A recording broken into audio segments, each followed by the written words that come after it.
Hello and welcome to the class today. Thanks for joining me. Today we're going to be drawing a realistic horse. I'm quite looking forward to it. I love drawing animals, so this is always a nice one. If you're new to drawing, don't go too hard on yourself. I would put horses in the intermediate to advanced category of drawing because you've got really fine tonal value changes and stuff that you need to be able to spot, which takes quite some practice. So if you are new, draw along, but like I say, don't go too hard on yourself. So let's start off and go and take a look and see what does the picture look like, and then we'll plan it out from there.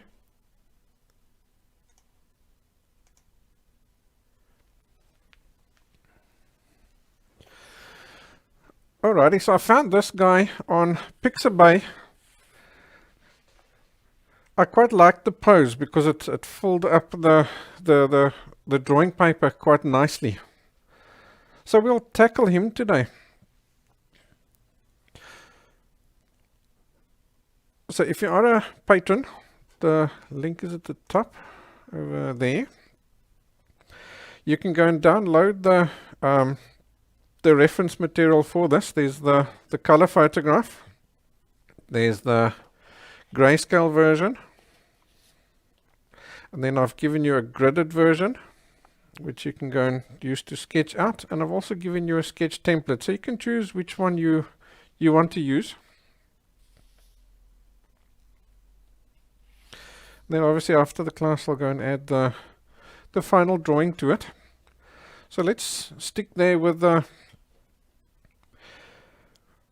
grayscale version for now. Alrighty, so take a look at that background. It's pretty busy, eh? So I think the first thing that we need to do is tell ourselves that we're going to simplify that background over there. By taking out that background, let's even just put that guy down there. Can you see how by getting rid of the background, instantly the horse is front and center and nicely defined? But where like this, the horse tends to disappear. So by not necessarily turfing the background, but just simplifying it, because your background is so busy. So look out for those kind of things. It's so common when you're drawing animals that your background is quite busy, and then it becomes a distraction for your drawing itself. Alrighty, so I have now just sketched out the main outlines. What was really important here is you get now just your general outlines of the horse and the eye and the nose and the mouth. But yeah, this bridle work is really important, that you draw that in quite accurately. Because that's now something that's man-made, right? And we tend to work really accurately. So if you don't get that right, it's going to distract from the final drawing. So that's basically the first thing that I'm going to do now. So there's my sketched out work over there. I'm going to take, let's say a B pencil. I think what I'll do is let me put that color chart down there.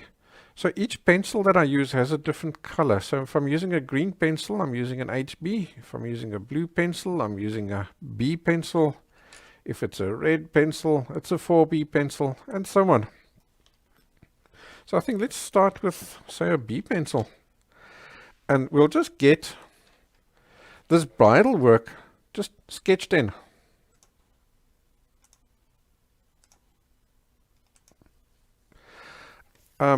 Because as we shade the horse, it's easy for all that bridle work to disappear. So what we're going to do is basically just outline all of that.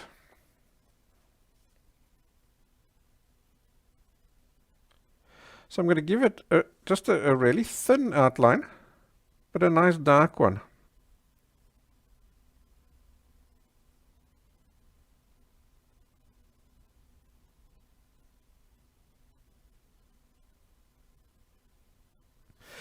And that's why I know it's not going to disappear on me as I as I draw.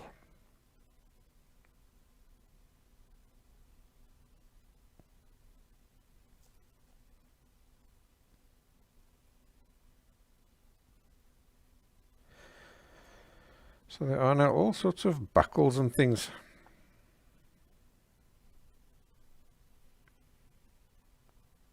Must be quite complicated putting this on. Loosen the wrong buckle.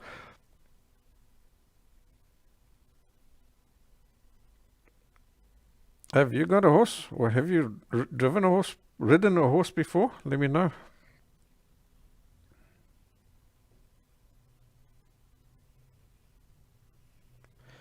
And let me know what's your favorite animal.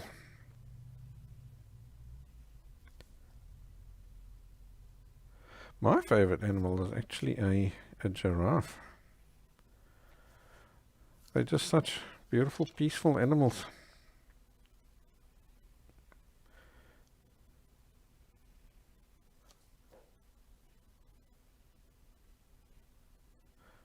So take your time with this work over here.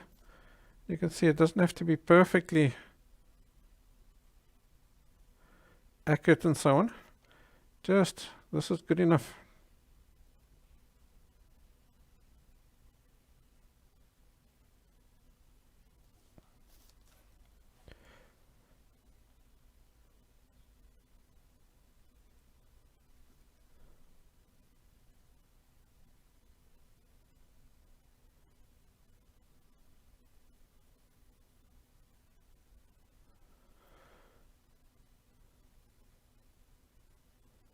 There's quite a little, just like a fancy kind of piece on this.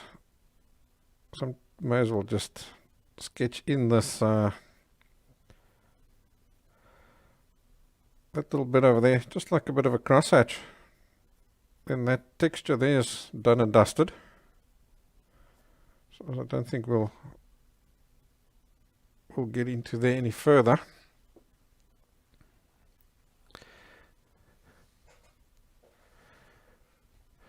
Oh, Jez's saying they've been bucked off the horse at one point. That couldn't have been fun.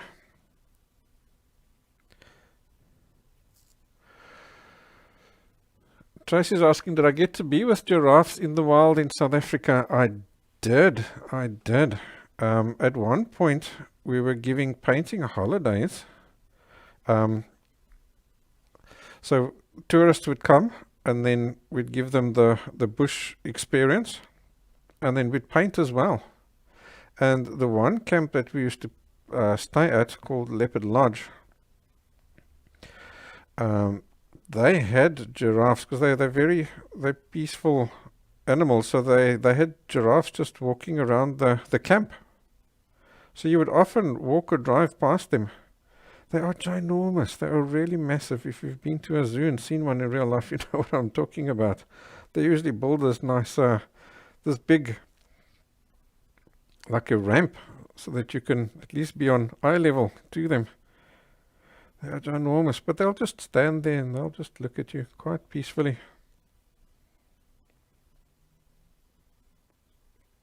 As long as they can feel as though, you pose no danger to them. They're quite happy, just probably just as inquisitive about you as what you are about them.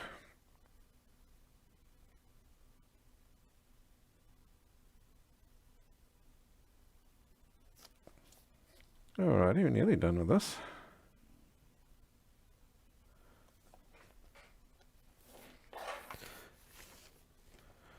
So I don't ride a horse, so if I use the wrong terminology for all these little bridle and stirrups and all these gadgets today, you'll forgive me. So here I'm going to make it a little bit thinner at one point, and then it goes a little bit broader, and that will show that is curling.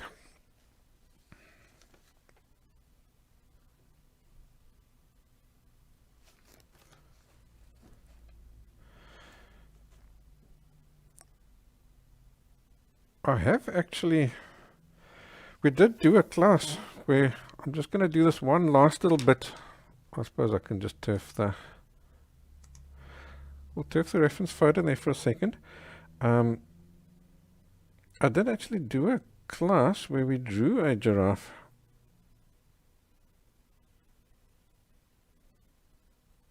I'll see if I can find that drawing first. In a minute I'll show you.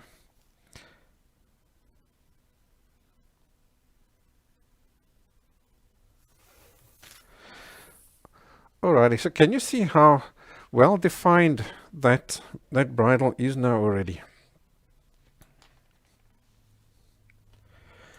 So now what we got to do is we'll start, say, with the face. You can start anywhere. If you're right-handed, you could start over here and work your way this way, with the body. It doesn't really matter.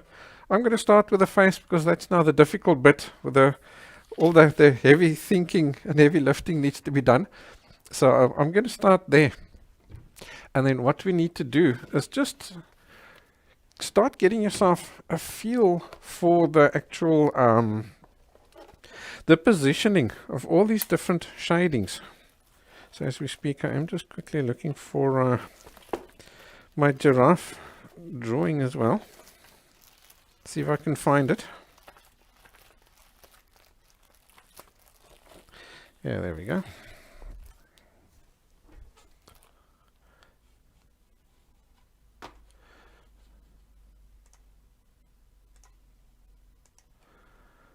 Let's go to there. So that's the giraffe drawing that we did. So that is a class on the website. You can go and follow it. It was quite an interesting one, getting those textures and stuff as well. Alright, so we got to get these basic tonal values and stuff created. And if we can just know what goes where, then it's going to be easy for us to add the texture of the horse to it. So I'm going to start with the shadows today. That's probably the easiest thing because we've now done the bridle, and the bridle casts a shadow. So if looking at this, I can see that the sun is sort of coming from the left to the right.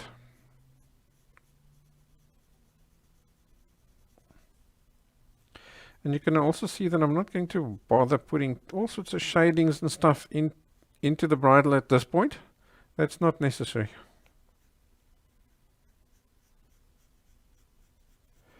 We can always come back to it and add all sorts of shadings afterwards. For now, let's just get our horse drawn. So this is an 8B pencil, and I'm drawing it nice and dark to give us a good solid shading on these guys.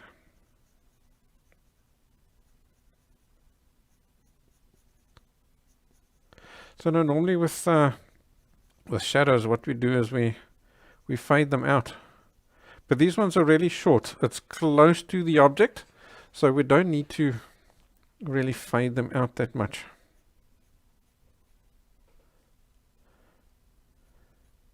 It's quite dark in over here, eh? Because this one is casting a shadow on that one. And look how the shadow goes past these the end of the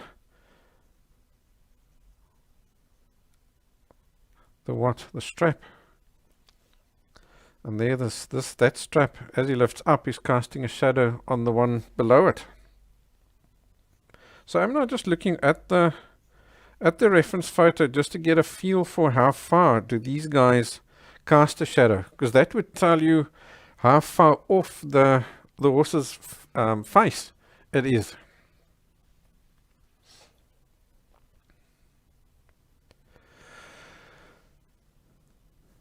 Alright, let's take a look. Oh, here's one that I missed.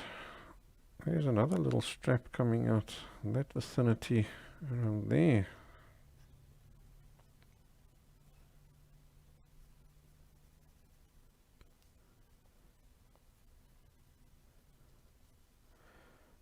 For example, over here, can you see that the face goes in over here because you got the jaw and then the mouth area. So there's a bit of extra distance here now between this and the actual face. Plus, I think here is quite a bit of height as well, because I see there's like a bit of a step over there. So that's cool. These little shadows are giving us height, depth, and little illusions of distance.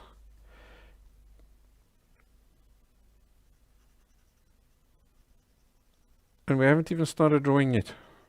That's pretty cool.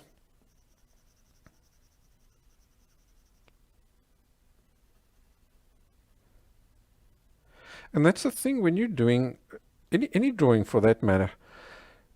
When you just get started, it seems quite complicated. Where do I even start?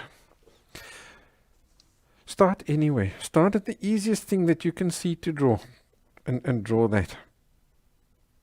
Here's a little bit of a... Can you see here again, you got that height where this little strap piece over here lifts up off the face. And then it casts a shadow that conforms to the contour of the mouth area. So you've got to get these little humps and bumps in that shadow reasonably accurate.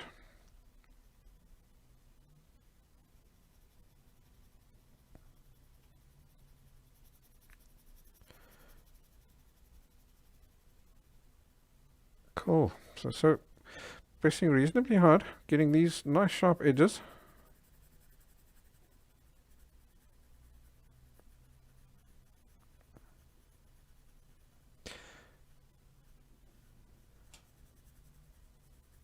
Are you drawing with today? You're just watching? Are you watching while you're working? Or watching while you're supposed to be working?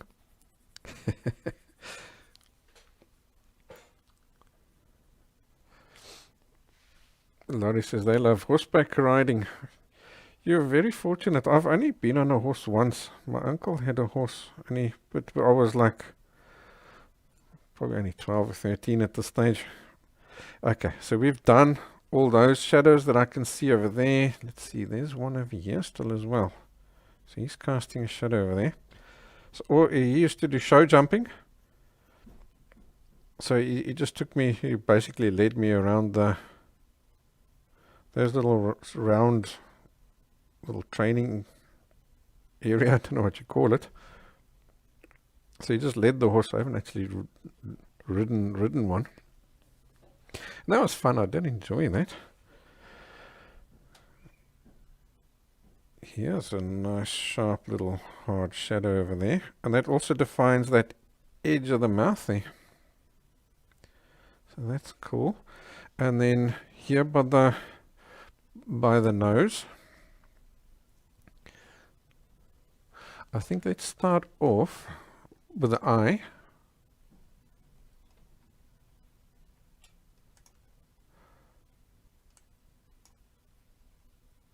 So I'm going to just change camera angles for a minute, just that I can zoom in on that.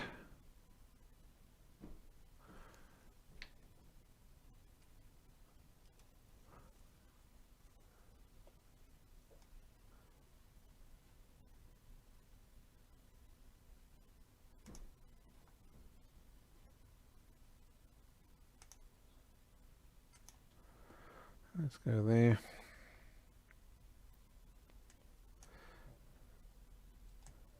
And like that.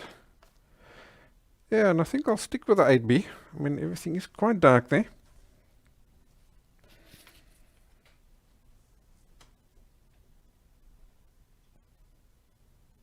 And you can see I'm using the sharp point pencils today, not the chisel points.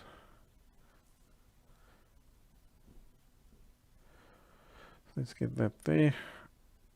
And here by that little eyelid casts a shadow over there.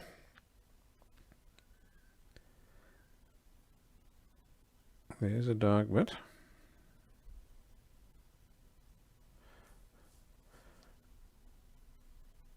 And the bottom eyelid is also nice and dark.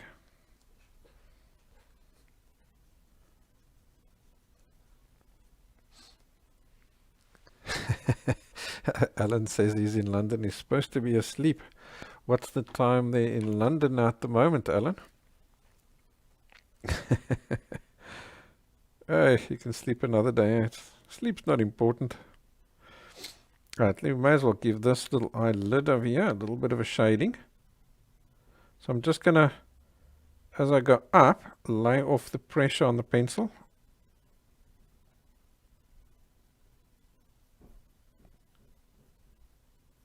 And that should give us that rounding over there. Alright. Anything after this is going to be too dark if we use the 8B. So I'm going to go over to a B pencil now.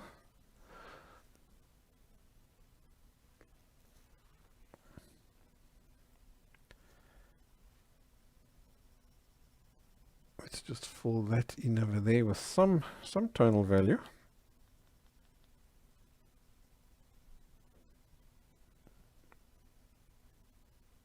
This eye is quite dark, so I'm not going to worry too much about getting it perfect. Let's just get this guy to...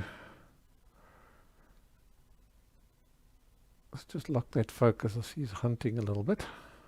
That's better.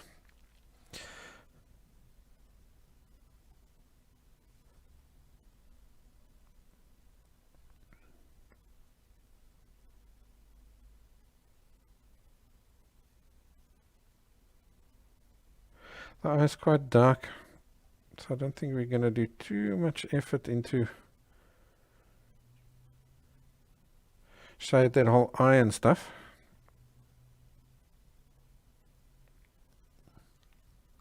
If we can just get like a nice little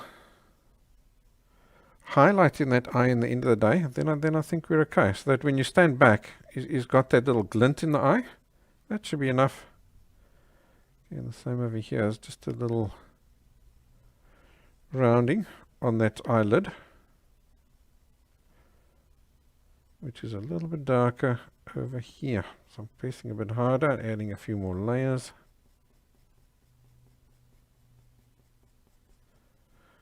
And then he fades out to that way.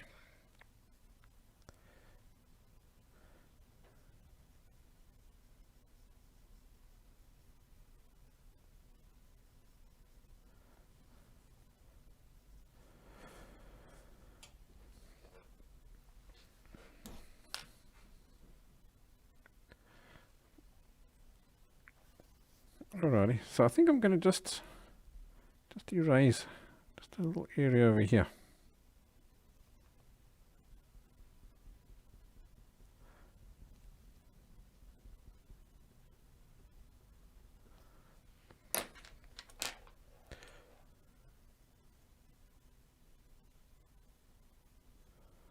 Just there for a highlight. That should be good enough for that eye.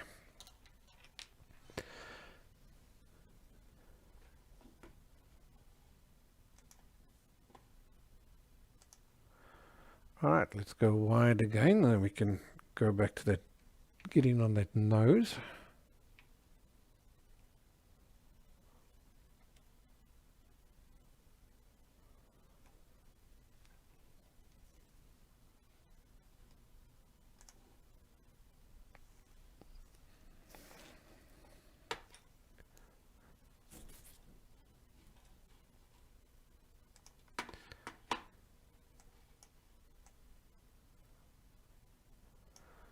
Alrighty, yeah, we should have to do this whole mouth area. Okay, so it's back to an 8B. So it's 20 past 1 in the morning. There by Alan. Not too shabby, hey Nige? It's quite late. I turn into a pumpkin at 12 o'clock. I have to hit the sack at midnight. That's usually my going to bed time.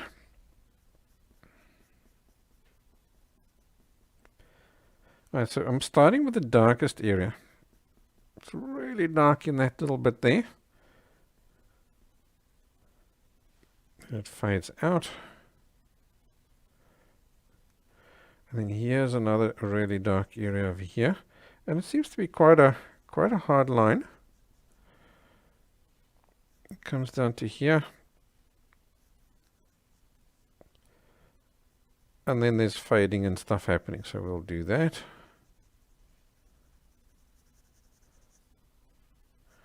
this side. Here's also a bit of a hard line, which fades out downwards. So again, I'm just laying off on the pressure as I come down here. Is this 100% accurate and so on? Probably not, but I'm sure it's close enough. It'll get us started. And then here's another little area over here. So this nostril comes down to there.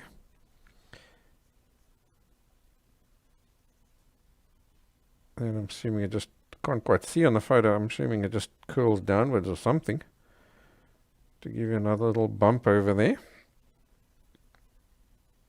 And that's causing a shadow.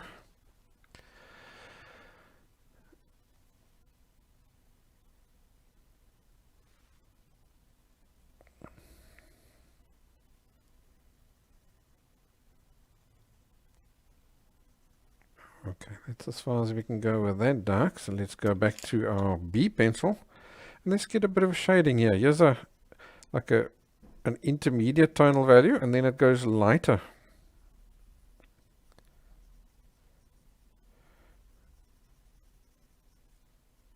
To that area over here, and then here's even lighter. There's quite a little bit of shading happening in this vicinity.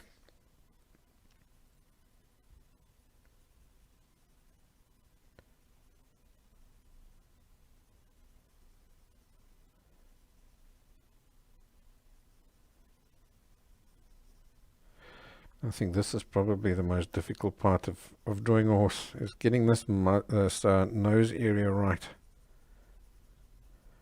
Let's just get some tonal value there in that. So take your time with this area here. Just work on getting these little shadings sorted over here.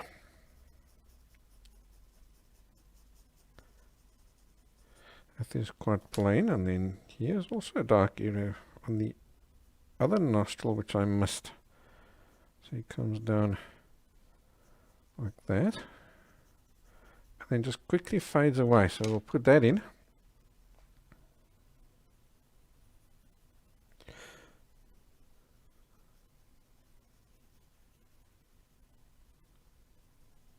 And just fade that out like that. Just quick little shadings.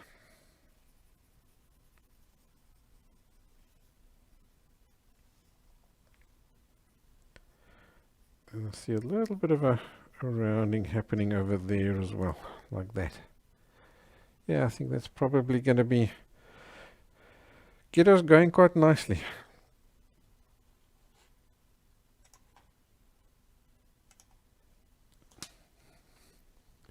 Cool. Now I think we can go back just to see the face itself again.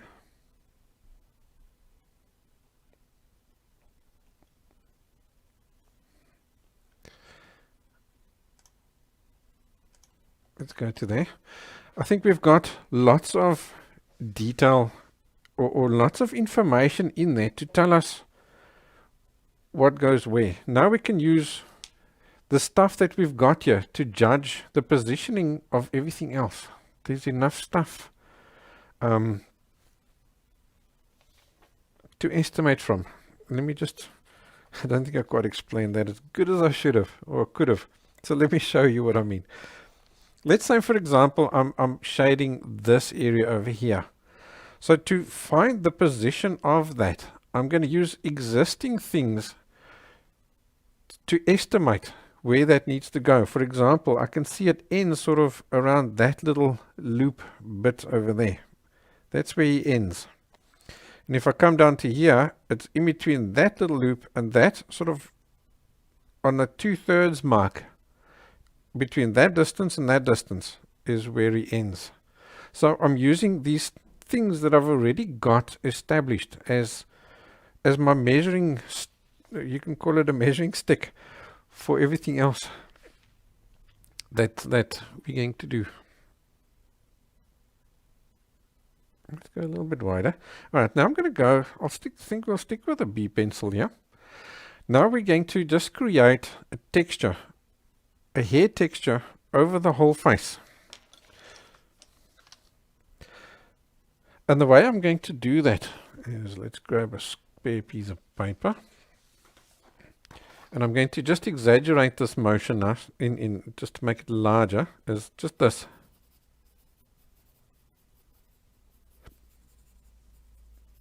So it's just little, very short flicks. And I'm going to take a look at how short are the hairs in these places. So what's really important is that you overlap these so that you don't end up with this kind of a situation. Let's add a bunch there. And now you come and you add a bunch there.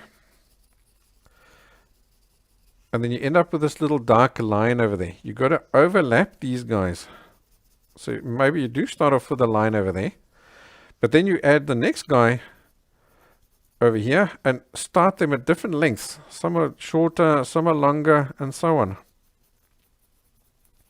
And that way you're not ending up with any solid long line. If there are little overlaps where it's a little bit darker, it's a patch here and a patch here, a patch here and a patch here. And then it all blends in at the end of the day. Because if we take a look at the horse itself, can you see these hairs are super short. The only long hairs we've got is here on the forehead and the back of the mane. All these hairs are super, super short. So I'm just going to start at a point. I'm not pressing hard, super soft, but what I am doing is I'm following the curvature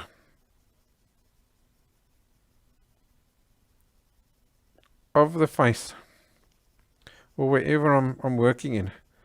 And if you look at your reference photo really carefully, you can see the directions.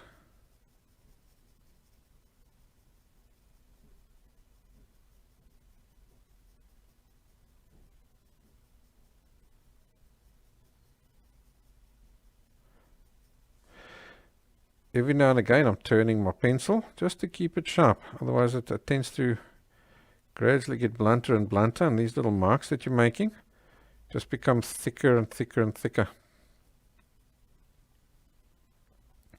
If you find your marks that you're making now ending up too dark, then just go over to a harder pencil, maybe use a B or so.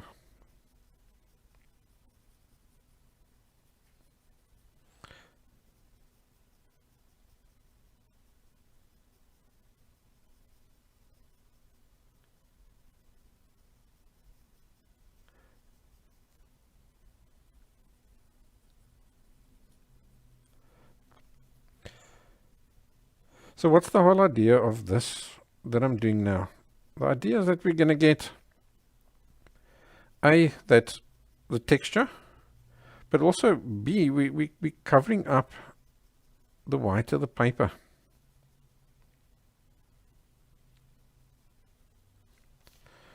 Alrighty, so over here there's quite a bit of little angle changes and things happening.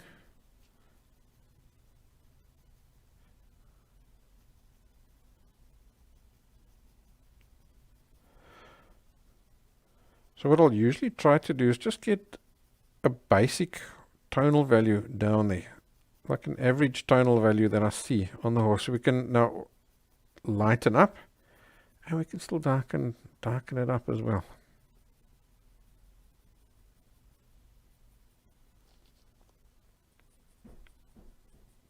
So here's a nice little dark area. Let's go to the 8B. And let's get this little dark area shaded in here as well. That's also a nice little indicator for us.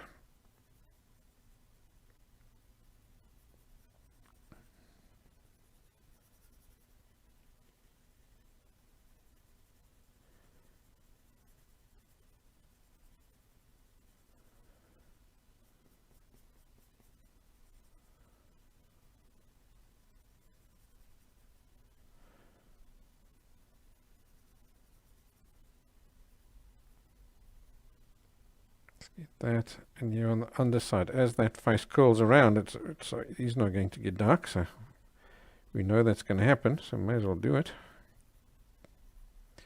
That over there, here's some other darks in here as well.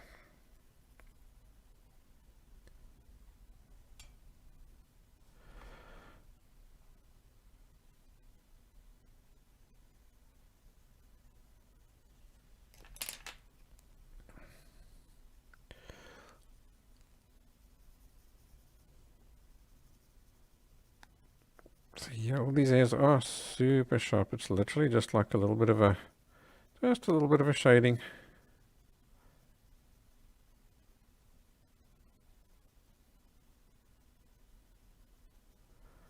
But it's all, everything happens with these short little jabs or stabs that we're putting in here now. So as I work, I want you to see how I turn my pencil every now and again.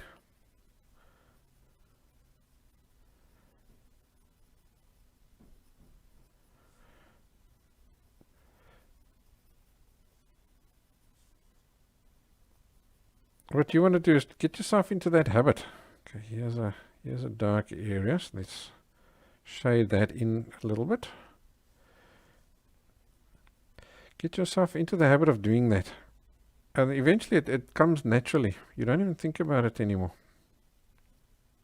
And that way, as you draw, your pencil stays nice and sharp. Here's also a nice dark area over here. So I'm going to shade that a little bit darker.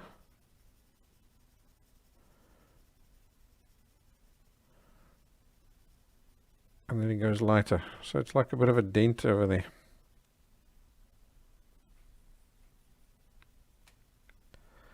There on the forehead there's a little bit of a dent.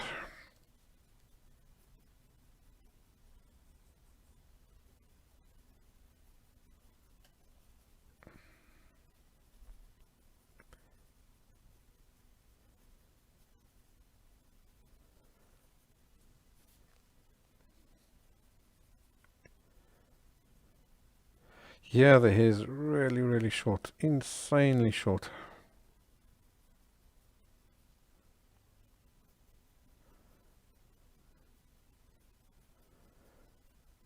Yet you can still see those different angles that the hairs are in. Can you see it's curling down here like this?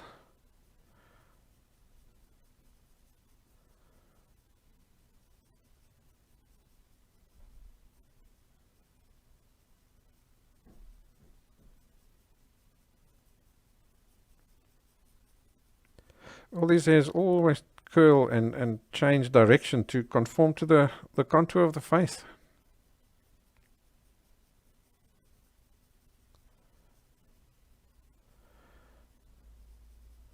Here they're starting to curl upwards so that they're eventually going to go straight like that to meet the nose, the bridge of the nose.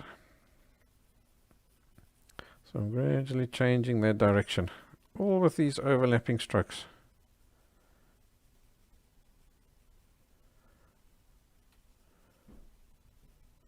Until eventually I get here to that little white patch on along the bridge. And there those hairs are going straight. So what happens is, because you're following these the correct directions, you're getting the contour of the face automatically. And now here on that side of the bridge, because there's the center line. So here those hairs are going this way. Here those hairs are going that way. You see that?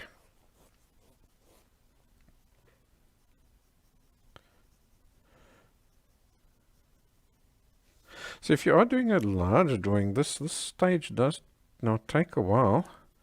But I promise you it's all worth it, because now you're getting all that lovely, you are now getting all this lovely texture. It's not something that you have to think about too hard while you're doing. So you can easily put on a podcast or something like that if it's a big drawing. Here it's not a big drawing, so it's going to go reasonably quick.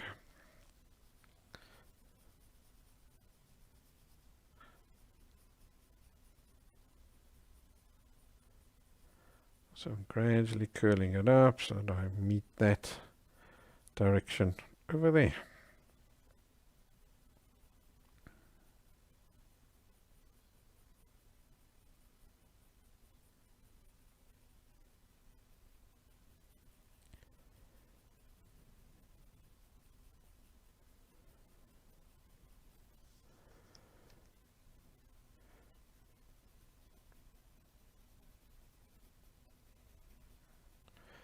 Alrighty, that there where the mouth is, his is so short. I'm just going to use shadings over there. I think we'll get away with that.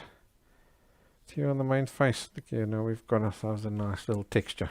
So all we need to do now with that texture is work on the contrasts and getting the tonal values correct. And that's all you're going to do now. So now I'll start with, because we've put down a tonal value, so I'll go back to something that's a bit darker. Let's see over here, I can see it's a bit darker. Can you see that? Let's maybe get a little bit more zoomed in on the photo.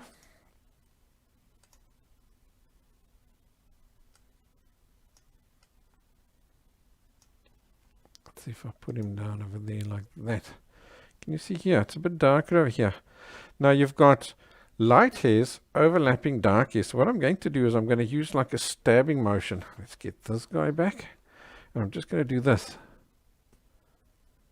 But now, as I do it multiple times, it overlaps. And look what happens. You've got that negatively drawn white hairs.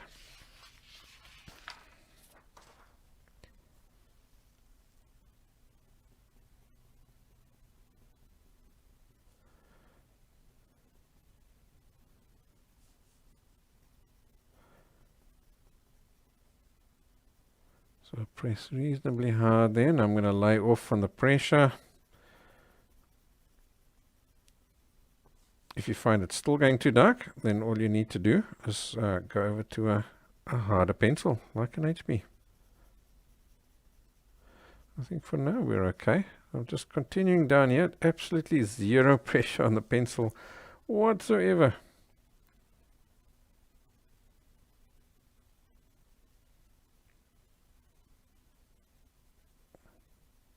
And now all I'm doing is working on the contrasts. So I'm just looking at the reference photo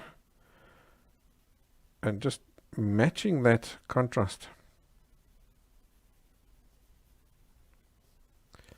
in these areas over here.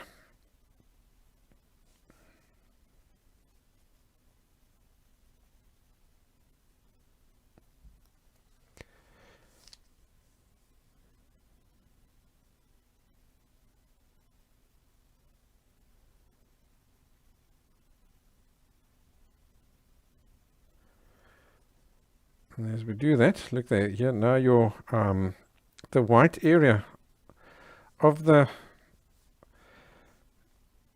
on the bridge of the nose is already starting to come out.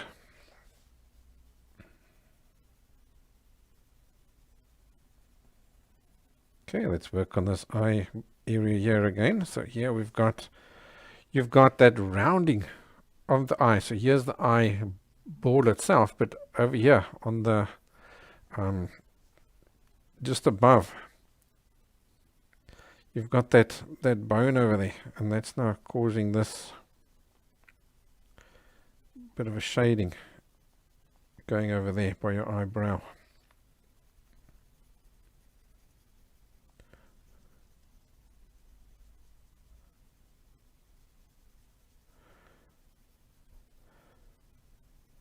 So the more you work over those areas, the more you get that tonal value right.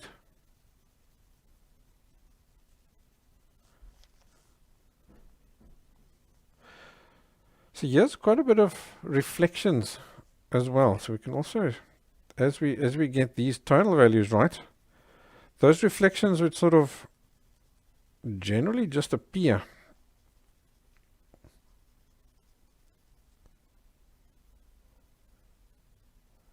But if they aren't defined enough, then we will define them using an eraser.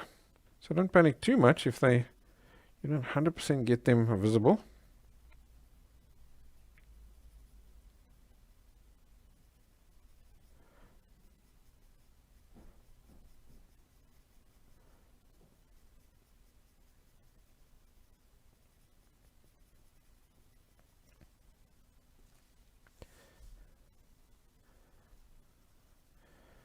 Alrighty, can you start seeing that we're getting now definition?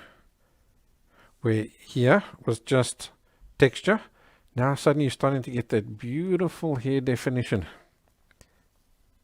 And the shape because we're adding those the contrasts that we need.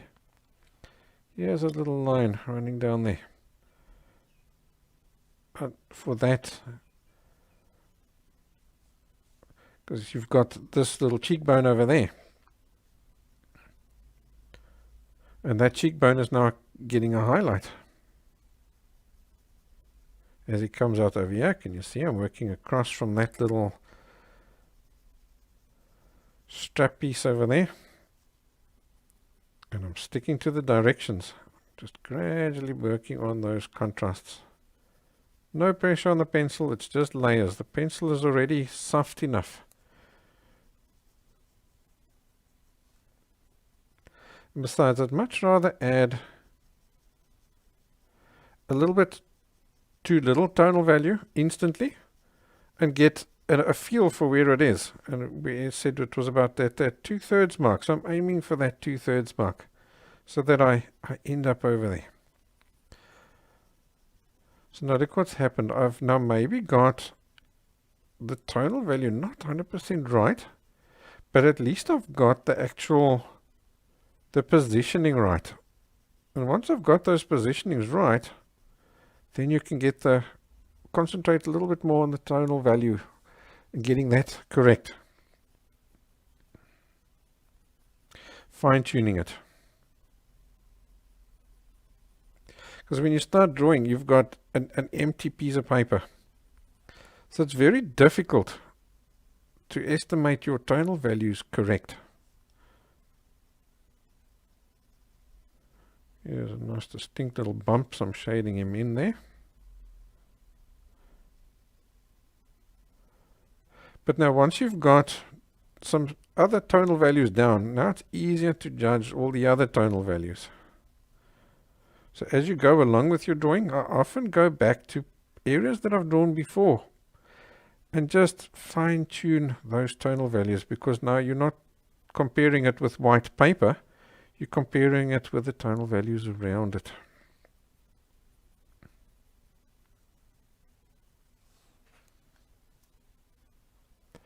Are you starting to see your horse there? I am. Okay, let's get a bit of, here's a nice little bit of shading over here. Also a bit of a rainbow shape there. Darker here, lighter to there. So this is quite a little complicated piece with quite a bit of reflections and things happening here. So I'm quite complicated. So I'm not going to try and get it exact. I'm just going to suggest any little shapes that I see. I'll suggest them and get them as accurate as what I can estimate them, but if they're not perfect, it should be all right. What I can see, though, it's a little bit darker on this side, because our light is coming from the left to the right. So as this bridge of the nose here cools over, that area there gets a little bit darker, because it's not catching quite as much light. And then here's a little shadow being cast by that dude over there. So we can work that shadow in. And that's already added quite a bit of detail. Alright, let's work on this tonal value around here.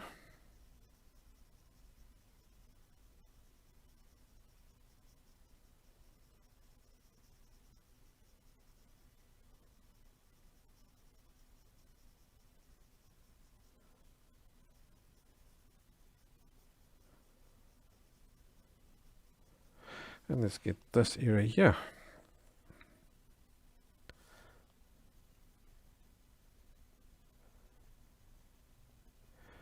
Everything I'm doing is all with those little stabs that I showed you in the beginning. These motions over here, all the time. The shorter the hair, the shorter these motions are that I'm using. Shorter little stabs.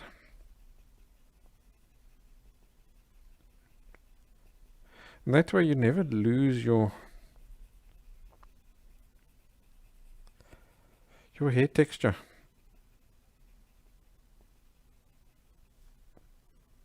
Here's a few little darker bits. So just darkening up those guys a bit and so on.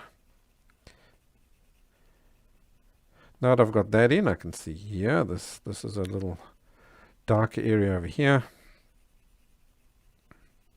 Now as you add these little shadings in, the definition of the horse suddenly starts appearing.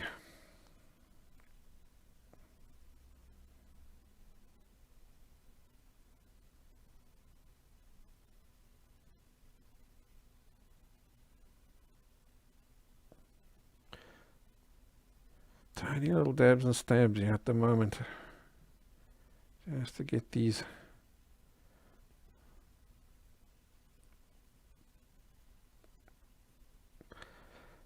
irregular little contrasts worked in.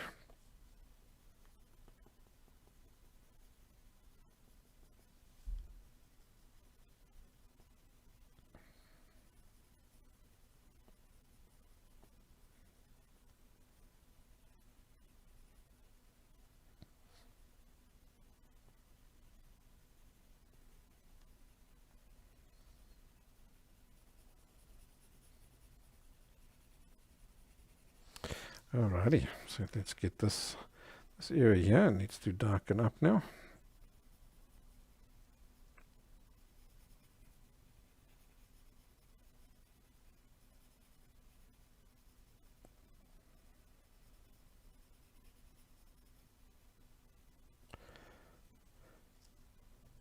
And you can see, because we now have this area here drawn in, now we can start to estimate those guys a bit better. A little bit darker there in that where the left and the right meet and so on. Here by the mouth, let's get this super dark. So I'm pressing as hard as I can with the 8B. Like that. And it's a very quick little shading. So back to the B. Here I'm just going to shade.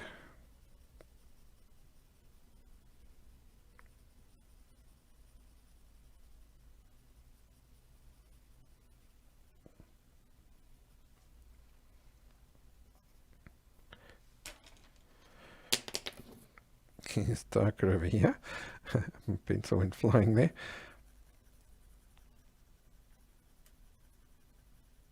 So I'm always trying to not press hard on the pencil, unless I know it's not going to change. For example, those initial shadows and stuff we were putting in, we knew that they were not going to move or change.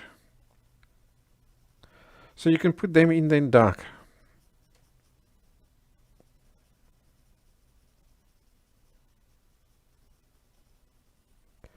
But other than that, I'm always trying to press as soft as what I can. And that way, if I do make a mistake, I can erase it.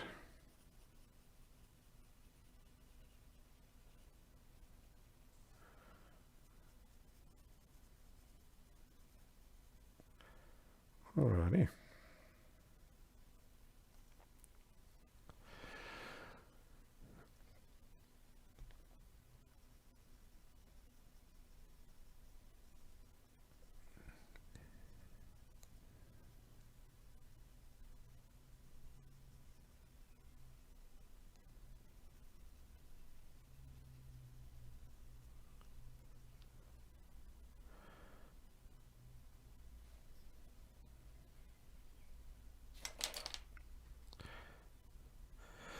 Sharon's asking, so basically so far I'm using a B and an 8B. Yeah, that's correct. That's all I've used so far.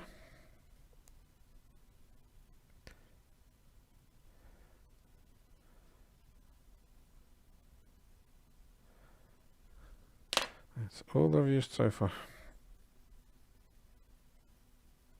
So just lifting out a little bit of a highlight over there on that piece. He was getting just a touch dark.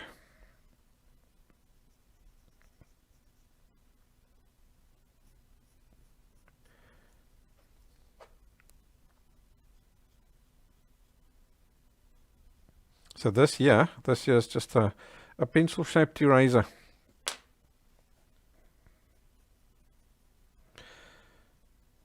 That's all that guy is.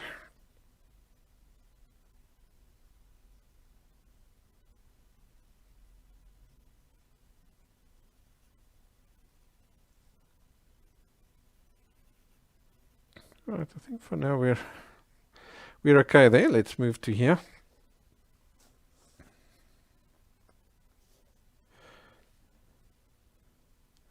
So here's a little bit of a highlight running along there, which is roughly the color that we've already got. So let's see, maybe we'll move the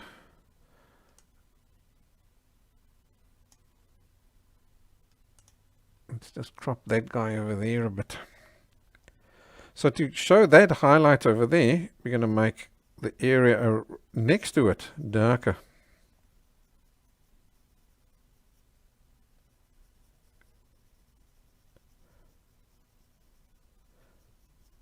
Now's when you also have to be careful, because you've sort of skipped an area, because there's now a distinct line, right? You've gone up to that line, and now you're working over here. So you have to not just work on the tonal values that you see here, compare them what you've done over there, so that you get a harmony, so that you don't suddenly estimate these tonal values much darker, for example, than the guys on that side of that strap. You'll be surprised, it's super easy to do that. It really is. Okay, so here, I know this is light, but it does still curl around. So I am making that just ever so slightly darker over there.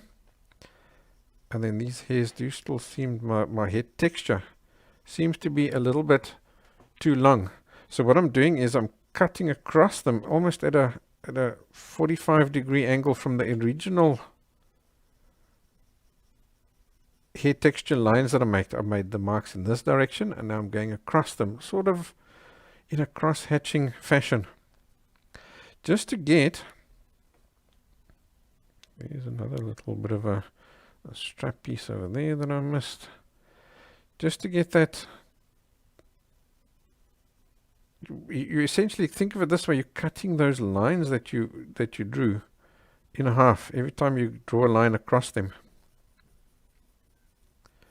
and that makes the hair texture finer. So all this over here is quite flat, so it's all a pretty flat tonal value as well. Okay, as we get to the bottom here, now it starts curling in underneath, so I'm pressing slightly harder, but also just adding extra layers.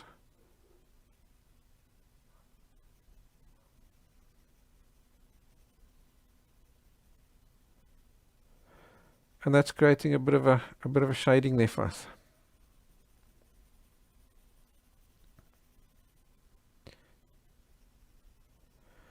So again, this is a reasonably complicated little area, so we're going to slow down.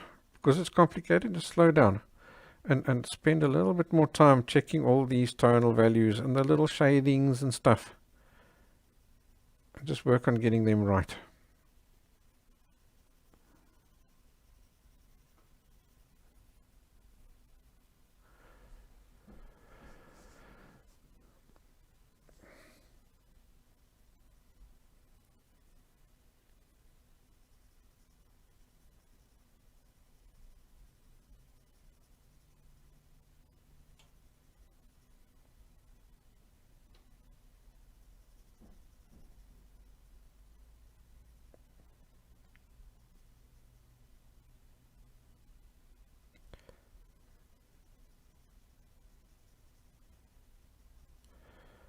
Okay, there.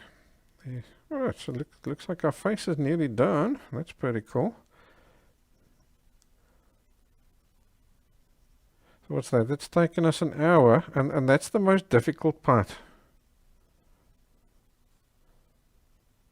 Here, still need to, didn't quite finish off this. I must have got carried away somewhere. Didn't quite finish off that shading over there.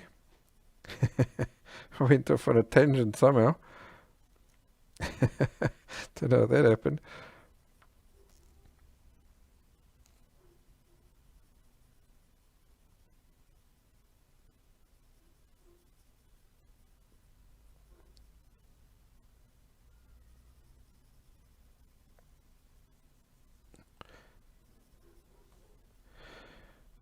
Okay, So that's our face finished over there. So now I'm going to just give myself a quick check of tonal values.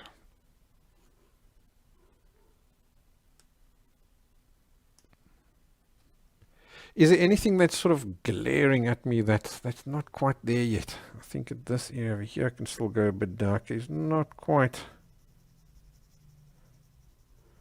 dark enough and round enough over here.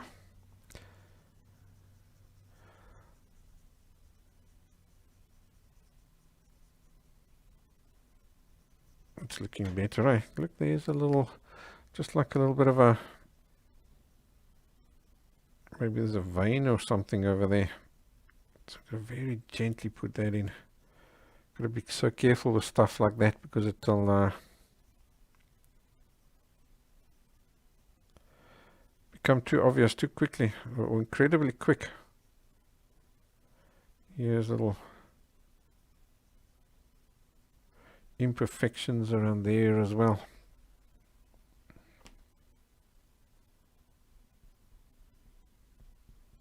So I'm not fully erasing a line, I'm just tapping over there just to get some form of a highlight happening in that area.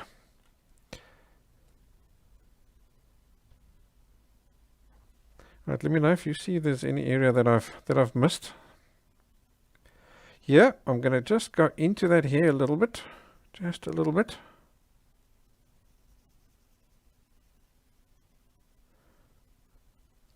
That should be fine. Alrighty. Now I'm going to take my pencil-shaped eraser. So if he's dirty, just take your kneaded eraser like this, just flatten him out, and just rub over him. If you've got a Tombow Mono, he will work great as well. He'll do the trick too. And just check these little reflections. And if you need to, just erase over them. And I'm also, as I'm erasing, I'm not erasing solid lines. I'm erasing, let's say this is my eraser. I'm erasing still in a hair-like fashion, like that. Thanks, Chuck. I'm glad you like the drawing so far.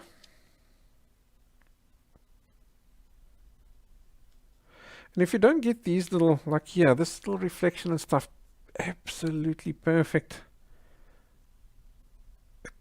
Does it really matter? I always ask myself, does it matter? Sometimes it does, but sometimes it doesn't. If that little reflection or whatever is showing you the exact shape of an object, yeah, then it does matter. But if it's just something that could be slightly different, you know, maybe like this one here is not a it's not a commission, so I don't need to create the 100% perfect likeness of the horse, of this horse. As long as I create a likeness of a horse, then I'm happy. Then I've achieved what I've set out to do. It's those kind of things that you're going to ask yourself.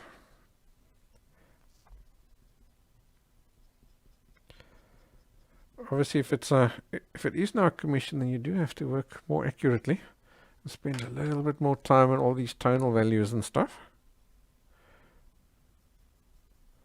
But that's fine, because you haven't pressed hard with your pencil at any point. It's really easy. So here's a nice, this one here literally has a bit of a line over there, so I'm going to erase a solid line over there. And then just come carefully in with my pencil all the way to that. Yes, what was I saying? If you are busy with a commission, then do spend and you'll find it's only going to take maybe 15 or 20 minutes max to get those super fine accuracies in. Let's go down there. I think for the most part that seems okay.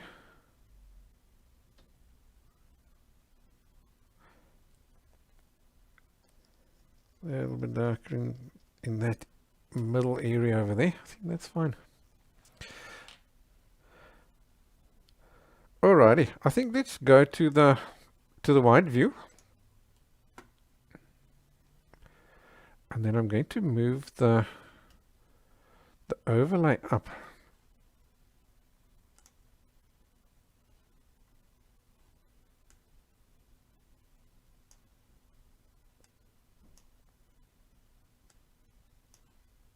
Maybe even just to there. Don't need that guy. And let's get this body area in. So that body area is it's reasonably plain. So I think but it's a large area. If we have to sit like this, and you can go, by all means go for it. And get that initial little head texture in over here in the same way as that. But I don't think it's necessary. Remember, this is the face. So that's your focal point. This is just connecting the face because it has to be there. So I'm going to take my just a scrap sheet of paper, which I've taken my 8B and I've scratched over it. Or you can also use a bit of graphite dust. So that's also just a 9B graphite dust. And then it's just a scrap piece of cloth. Which I don't know where mine is. I need to find it. So what I use, just a piece of t-shirting material. So I'm going to just put my finger in there like that. And then just tap it into that graphite dust. Or if you scratched over a paper, just rub it over like this. Just to pick up some graphite on there.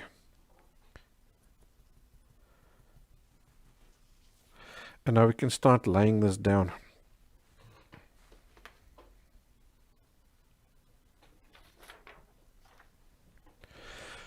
So I don't know how dark that's going to put down. So I'm always going to start by the darkest area. Which in this case is over here. And now that I've put that down, now I can see what kind of tonal value is that giving me. And that's helping me estimate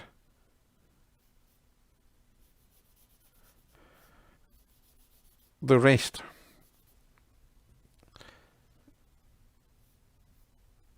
So let's just get all these dark bits. Maybe over here we can just add ourselves a little bit of a darker line there.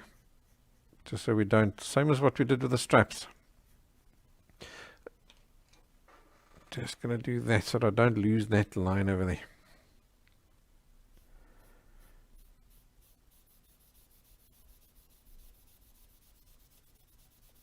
I'm going to put this down here, really nice quick little shading over there. So I don't know where that is. And now just flat area over this whole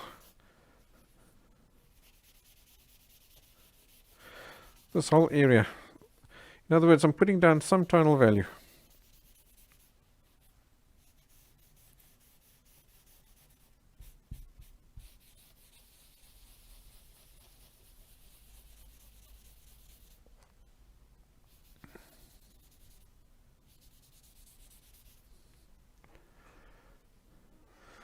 You see how quick that goes?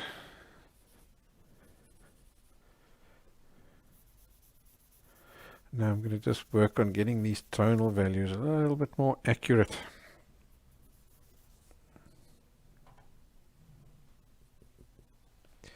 Here's also a darker area around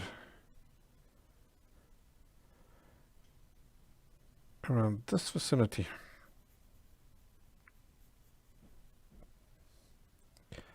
Yeah, so we can judge that by taking this little dark up to around there.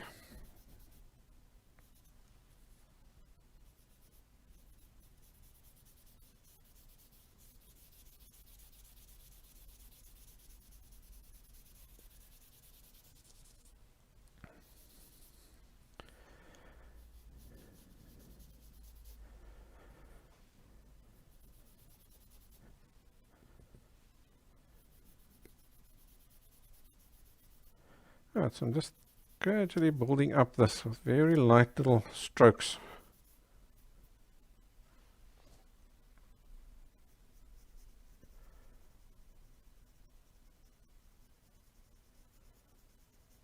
Oh, I can see my pencil marks there now on that little dark area. Great, so I estimated him right. That's a relief.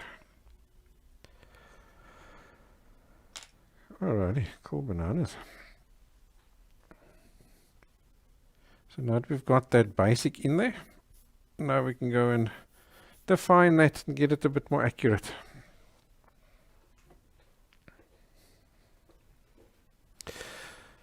So if you do want some of that hair texture in here now, even though you've done it like this really quickly with a cloth. Sorry, I'm just seeing a little spot here that needs to go darker. You can still do it. I'm going to show you now how to do it. And that's when I spotted this mark, because you're going to need to put texture down there. Okay, let's get that. This area, I'm just leaving that pretty much neat paper because it is quite a bright little reflection over there. Okay, so there's two ways. The first one is grab your eraser.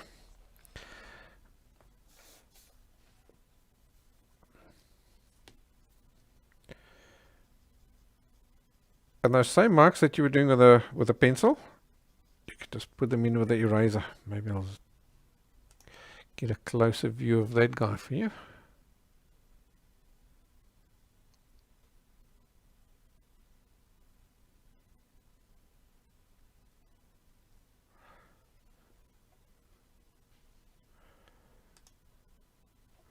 Let's go to there. So here in the highlight areas, I can do that.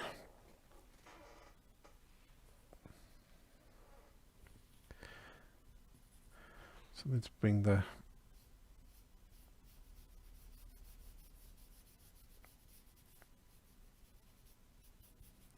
right up to where it needs to be. So I can see that area over there at the top needs to go a little bit lighter. So I'm going to erase that.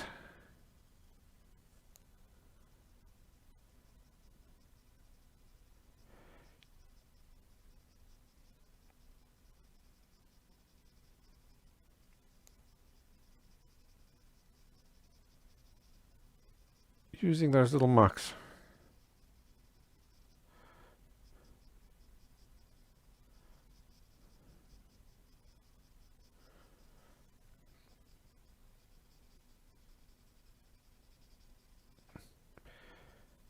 And all the while I'm following the same directions of the hairs, exactly the same as what we were before.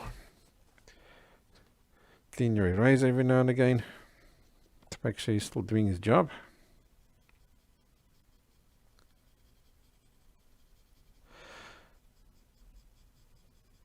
So like I said, because this is not an important area, you're not really looking there, but it's a large area, so you do still want some detail. What I'm going to do is I'm going to do this in mostly in the lightest areas. Barbara is asking where's the list of supplies for the class. If you look in the class description, you'll find it there, Barbara.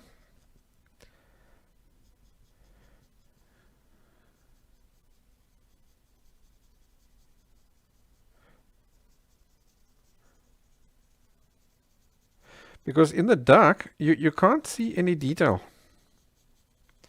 So you don't need to worry too much about getting all sorts of detail in the dark because you can't see it there. Can you see how quickly we've got a nice little texture there?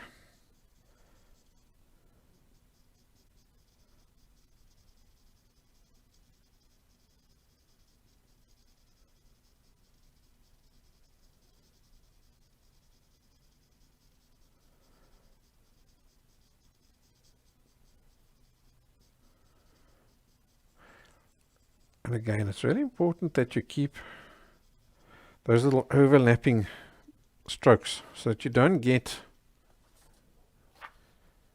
this kind of effect. Your strokes must overlap each other like this the whole time.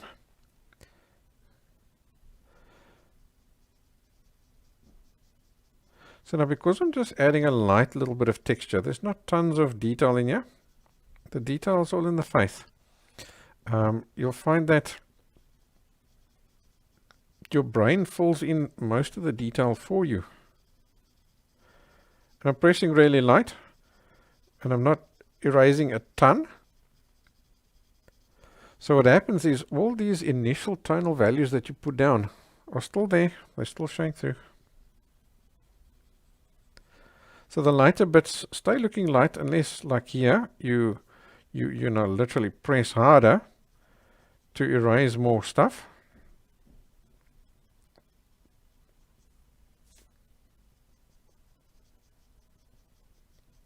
You didn't think you would be drawing with an eraser today, did you?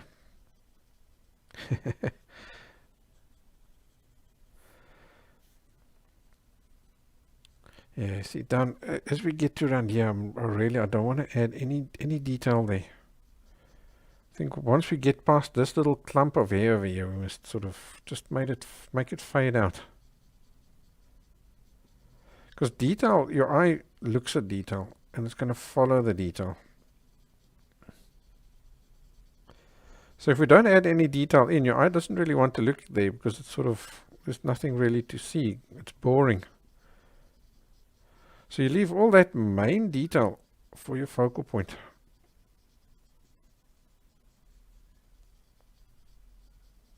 So as I'm coming down here, I'm going to just gradually add less and less detail in.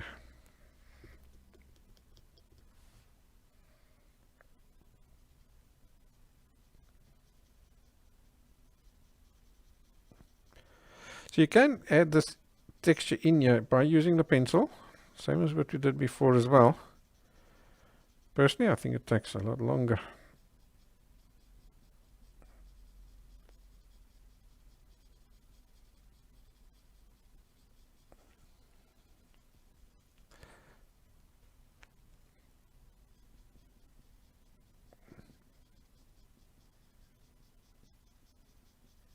Okay, so from here, I'm going to start just adding larger and larger gaps between my strokes,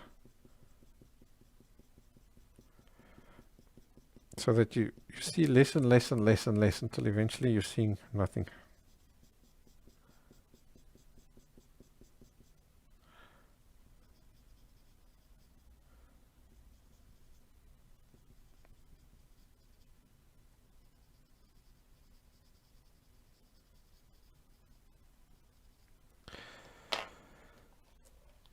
Cool, let's go back to our B pencil and let's see which tonal values are not quite as dark as they need to be yet. So now we've got our texture. So now it's tonal values. Same as before.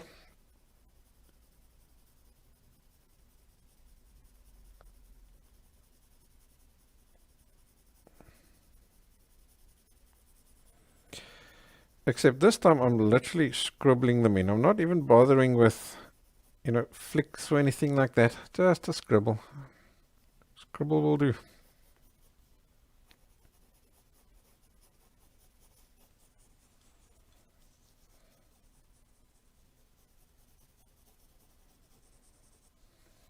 Okay, there's really dark, so I think we need to, let's stick with a B because there is a bit of a lighter area over here.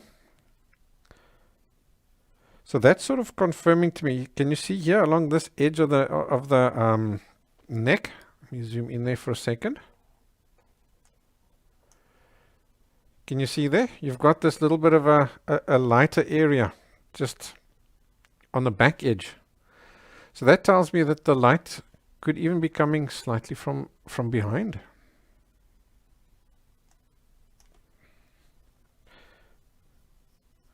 So I think I'm going to use the B. Just get a line going down there.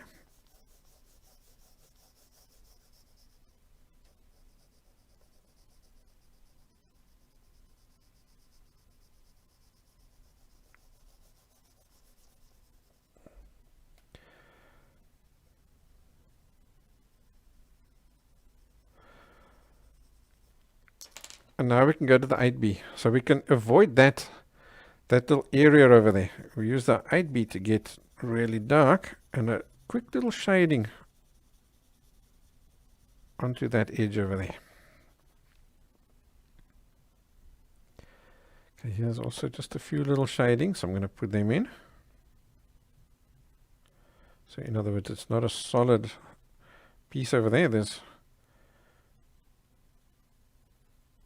don't know what it is. It's probably from the throat. The muscles and the cartilage and stuff that's in that area over there.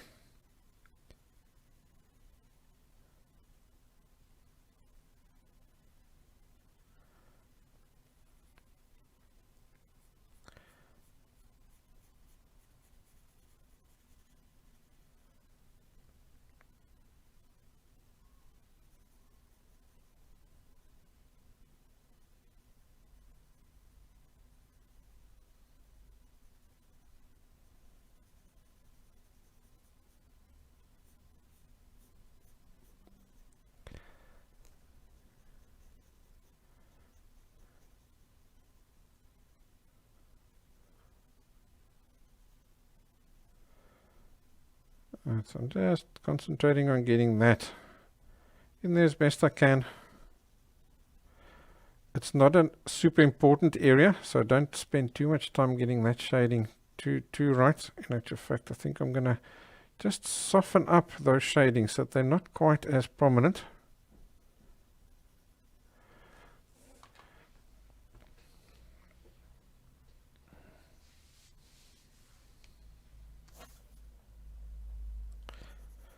Okay, so here's the flicks.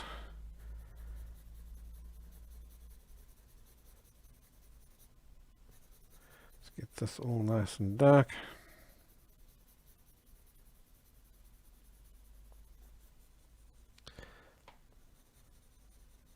Okay, I'm going to go out the picture.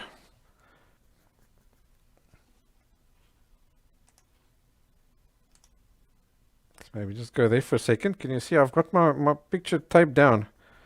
So I can't go directly up to that edge.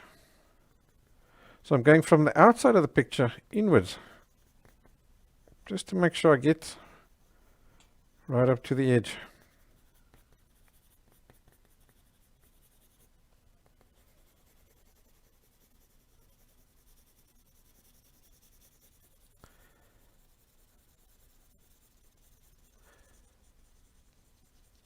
Right, here's just some very interesting little reflections and things. I'm not going to bother with them.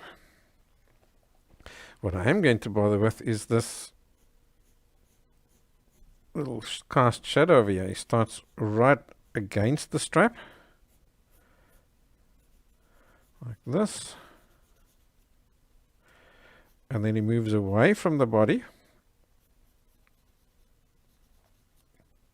And then back in again. And then as this neck curls around, can you look what happens to that shadow? It curls away.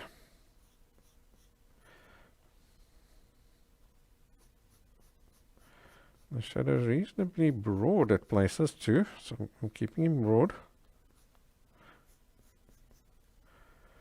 He just disappears down this vicinity. So that gives you that lifting up effect.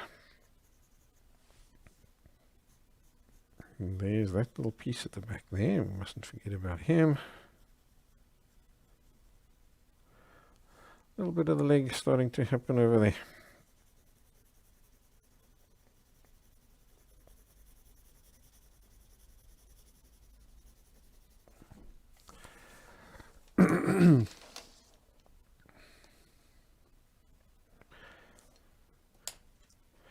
Alrighty, so I'm just going to check the tonal values in this area over here, get them a little bit better.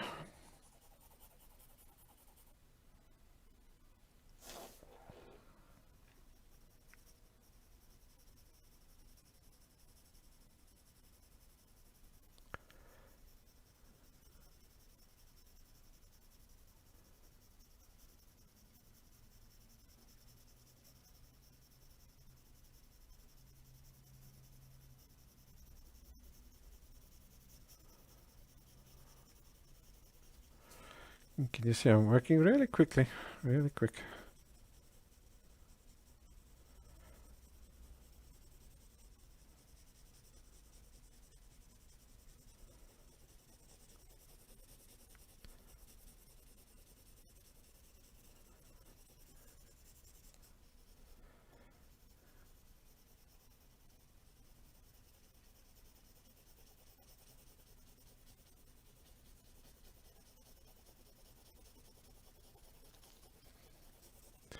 Yeah, I think that's going to do the trick over there. Alright, so while we're wide, let's take our eraser and let's lift out a highlight on this strap over here.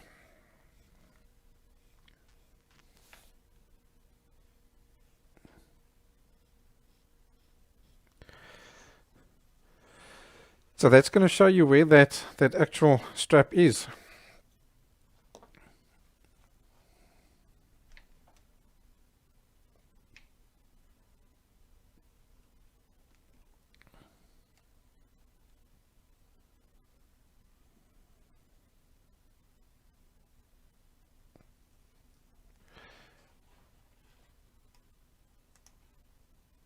Okay, now we can go to here.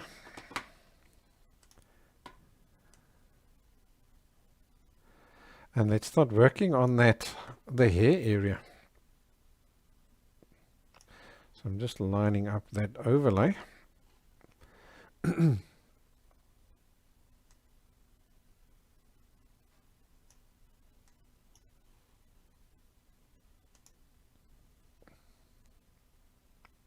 Let's see, I think that's popping down there for now. And I think I'll go with an 8B because the top of that ear is really, really dark. So let's get that in dark. And I am using short little hair strokes. So super short like that. But they're really close to each other so that if you do sort of miss, how would I put it? They're really short, so you have to look closely to see them. This is for the guy that comes and looks really closely at your drawings, like, wow, look at that. And then when he comes closer, you'll see the detail. But when you're standing back, you're not going to see this detail.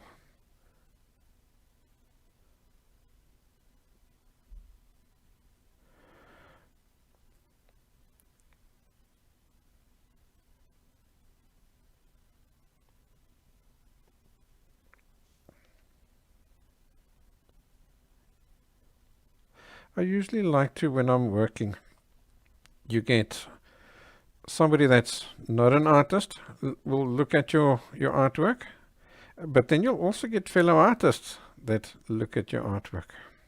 Alright, so just while I'm working, here I'm flicking inwards like this, because on this side of the ear there's longer, short, light colored hairs. So I'm drawing them negatively by flicking the dark guys in this way and leaving those guys lighter. Those little gaps over there lighter. Some longer and shorter flicks. Right, so you're going to have artists looking at your work and you're going to have non-artists looking at your work. A non-artist is going to stand back and look at the artwork and wow, it's amazing. An artist is going to look at it and say, wow, that's amazing. But then he's going to want to know, how did you do that? So he's going to step closer and have a look, eyeball very close to the artwork to see what is it. Well, how have you done it? To figure out what pencil strokes have you used to draw all these details and so on. Okay, let's go back to the B. That is not quite white, so I'm just giving him some tonal value over there. So those little strokes and stuff you were doing there now, that's for your fellow artist. That's to make them go, wow.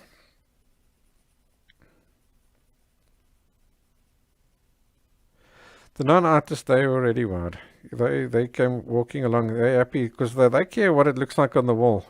A fellow artist cares about how you did it. That's the difference between the two.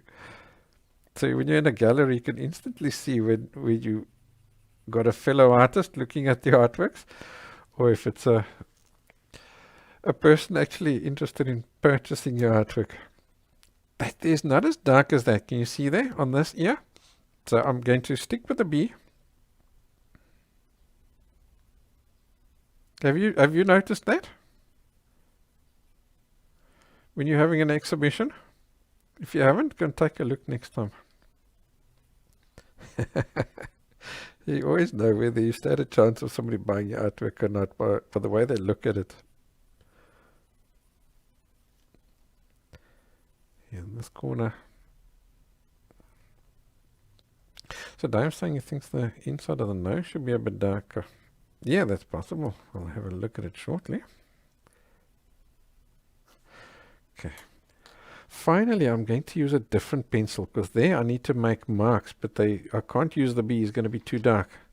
So I think I'll go over to I think I'm going to use, let's start with a 2H. Let's rather go too light. We can always go darker.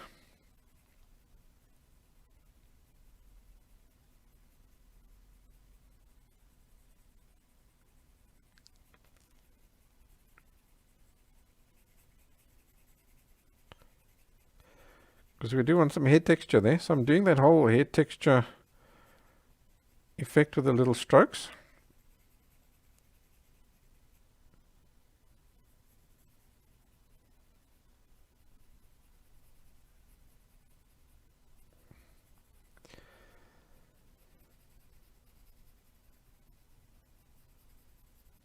Okay, then we can go a bit darker, maybe an HB. Just a bit of a shading over here to show that rounding on the ear. It's like I say, I'm always trying to not press hard with on the pencil. I'm trying to let the pencil do the work for me.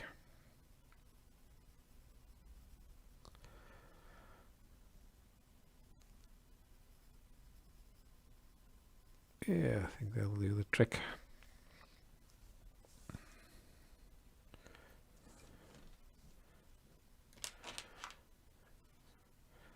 Great. Let's go to an 8B. Now we're going to start doing the hairs. So maybe I should zoom in on that so you can really see how I do that. So I'll just adjust the camera again.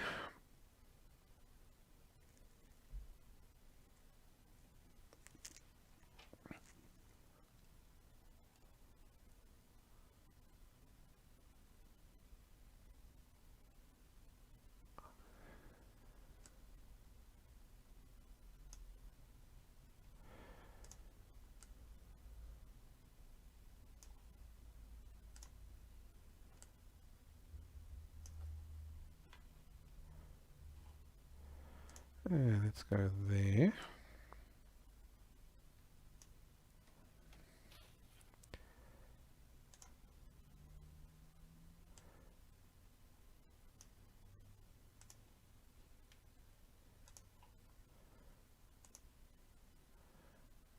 Yeah, that should do the trick. Alright, so I'm going to use an 8B pencil because this hair is quite dark. So here at the top, let's see, maybe we can move it up even more. That's better.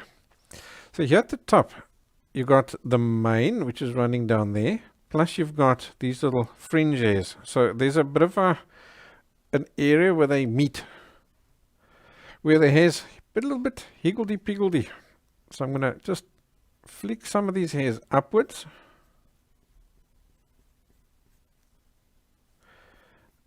And then gradually curl them around. Can you see that? So that gives you that transition over there. And now from here, I'm going to start flicking in these hairs. Nice long flowing strokes like this. Every now and again, keep turning that pencil of yours.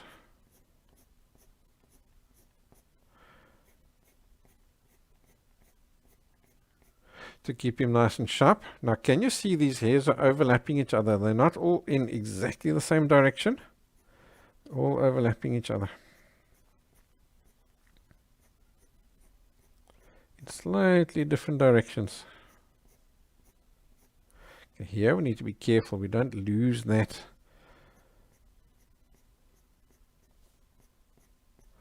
little white patch on the forehead.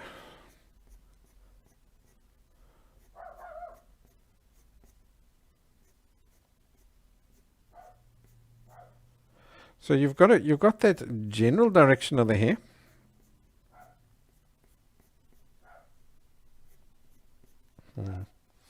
We're in lockdown at the moment, so the neighbors' kids and stuff are playing outside.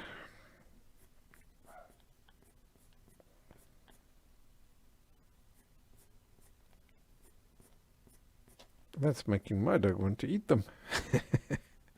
Okay, let's just curl these guys around here. So it's shorter little flicks now because these are all shorter little hairs.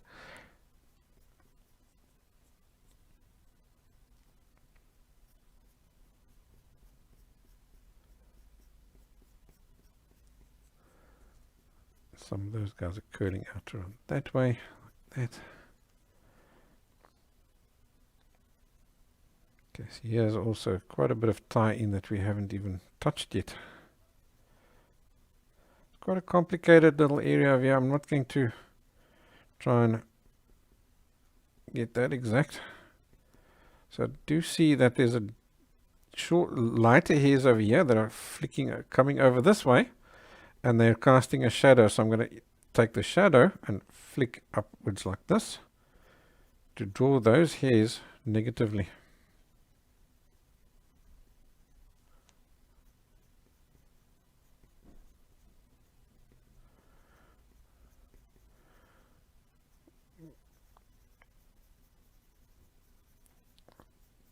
Put a few hairs over there like that.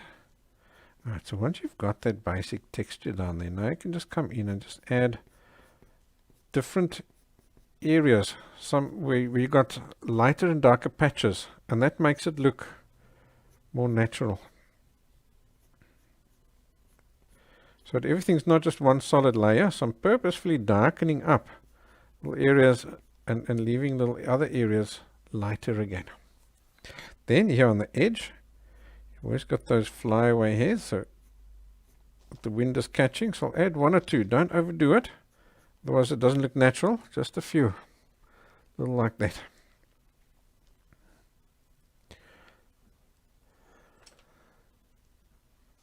Okay, let's move to the other guys on the other side.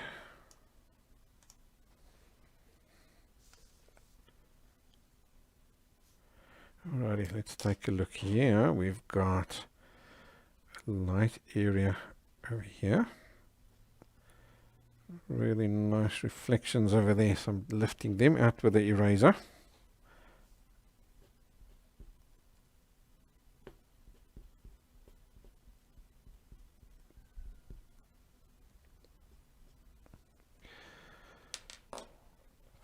That should do there. Okay, over here's a really dark little cast shadow in this area, so let's pop that in.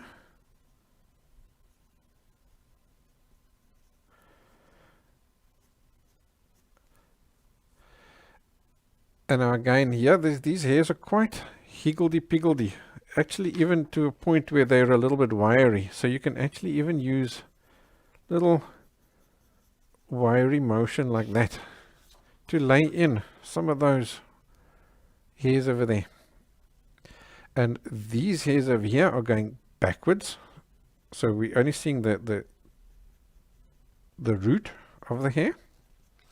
And over here they're coming this way, so we're seeing the tips of those hairs.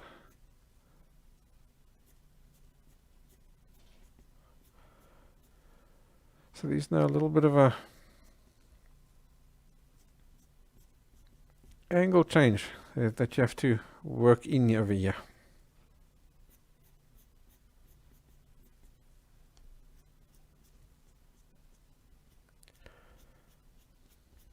So I'll go from going downwards to going upwards.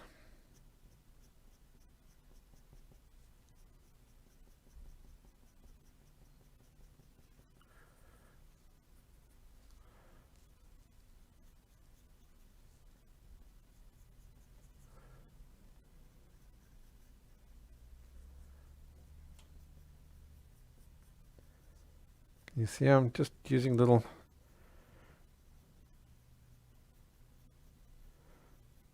some of them are coming out from here. And again, I'm just getting in different little tonal values over there, so it's not all just one tonal value. And maybe one or two little longer guys over there like that.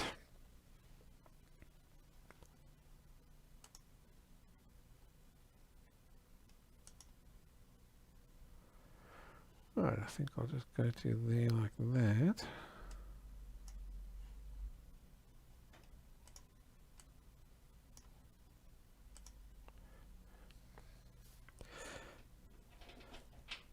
So the same thing over here.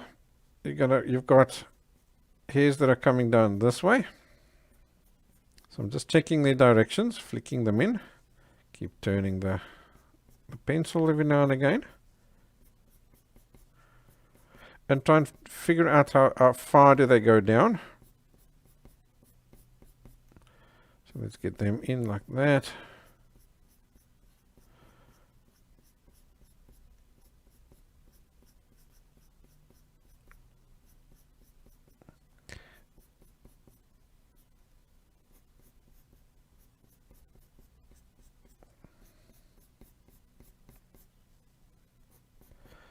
Each one comes in one little shorter, one little longer, and so on, so that you have different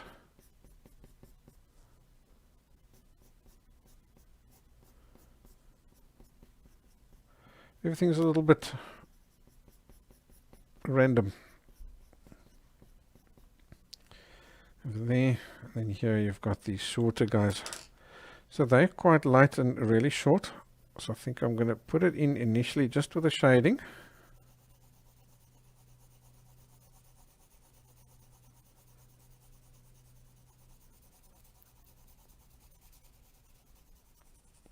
Just like that, just so that I can get that little contrast happening over here.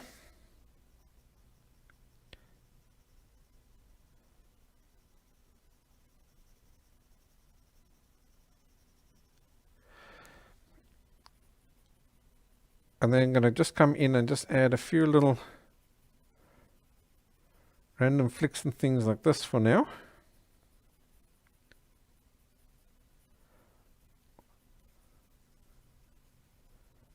Just short little lines and so on. That'll do the trick.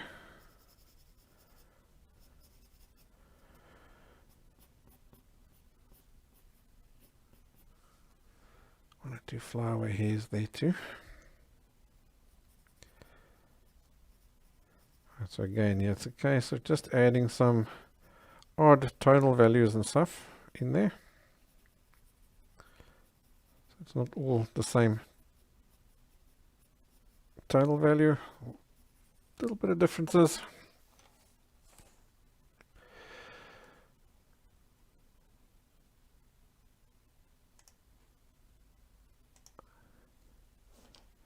Ah.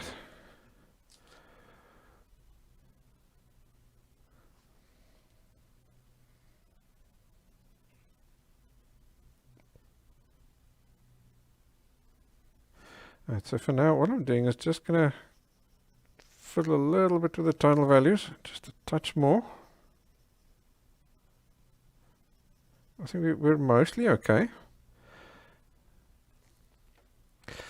Now on the bridle itself, now we're going to just start adding some definition into them. So let's head over to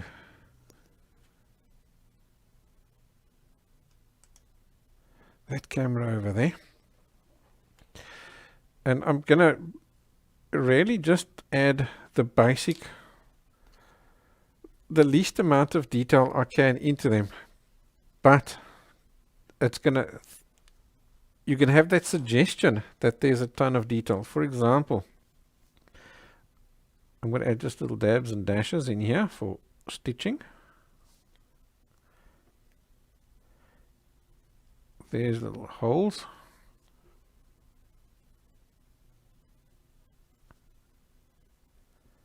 There's a little cast shadow over there. Let's take a look. Here's some more holes over there.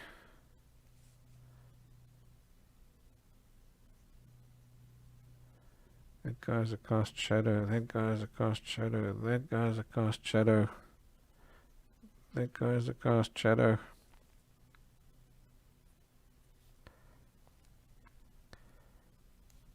See, there's some more holes. So I'm just looking for these suggestions of details.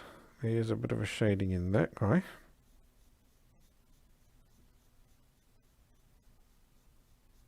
Like that. And I'm seeing some stitching along there.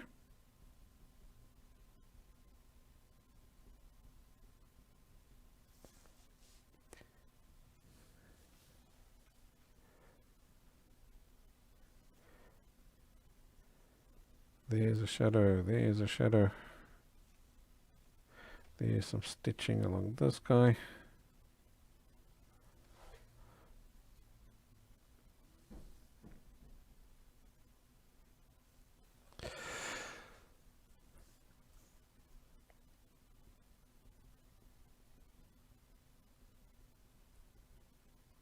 It's these few details that you're adding in here now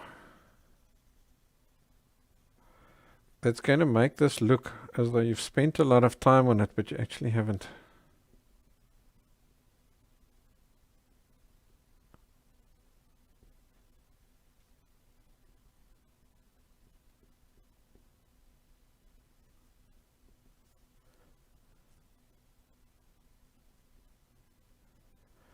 So I'm just looking for a few cast shadows, some stitching, stuff like that.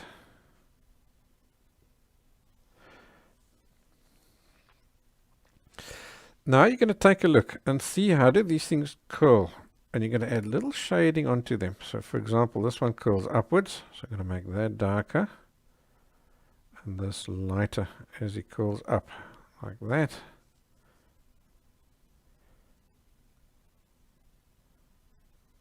There's a cast shadow over there. This guy curls in underneath there, so I'm going to darken that up. In other words, we're going to give this guy just a few suggestions of shading without putting in too much effort into that shading.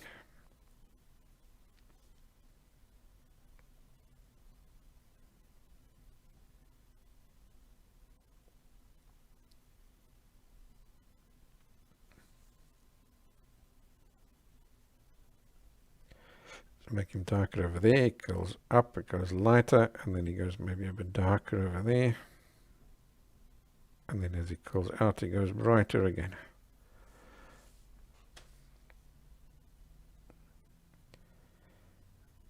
This guy's darker over here, and then he curls upwards over there, so that's a quick shading there. That goes in shadow over there. He's at the back, so he's darker.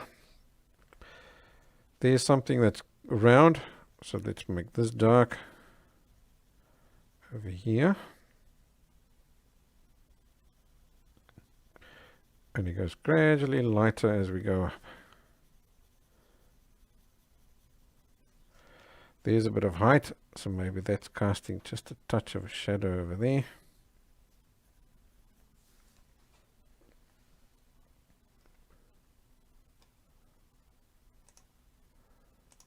Cool, let me move the camera down.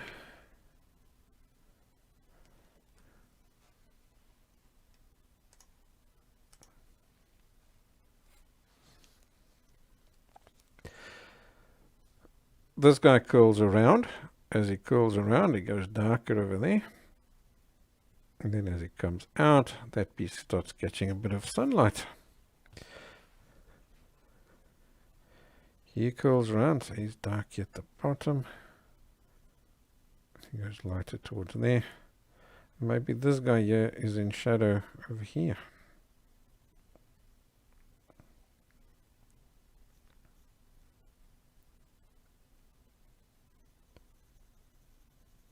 Does this little shading bit make sense?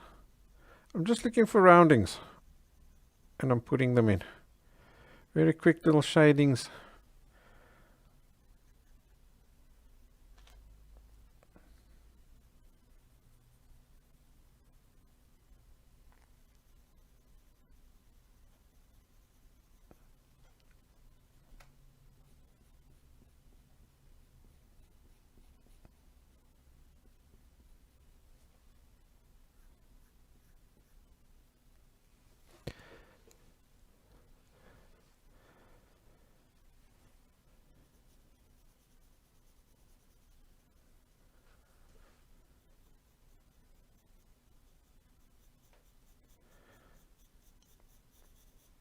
Okay, so I'm going to make this dark until it meets that area over there. Then I'm going to just make it disappear.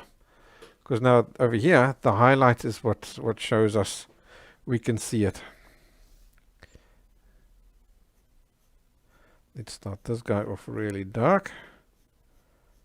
And we'll send him out to over there to lighten up. As he cools around, maybe lightens up a little bit. There on that inside bit, he's always going to be dark.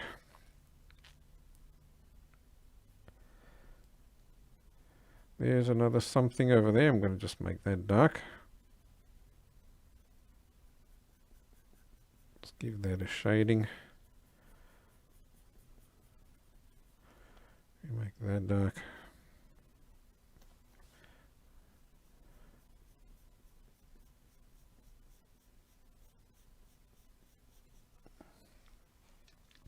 Alright, for the ring, we know our light's coming from the left to the right. So whatever's on the right hand side needs to go darker. And whatever's on the bottom needs to go darker. Quick little shadings.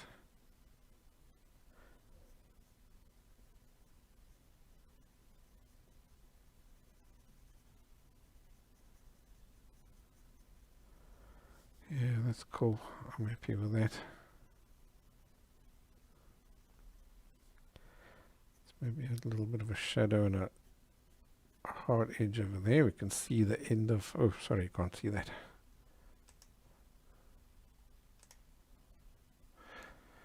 There, I just had no shading over there, so I'm just adding a little bit of a shading over here. And I've darkened that little line up over there to show that we can see the edge, his thickness over there.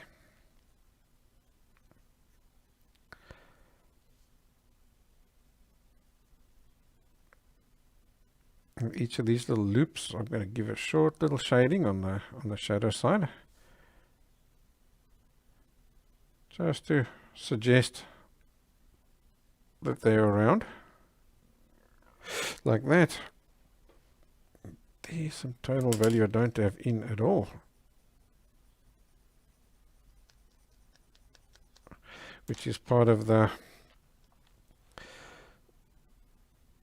horse's face. So this has also got thickness, so he's going to have a shadow over there, like that.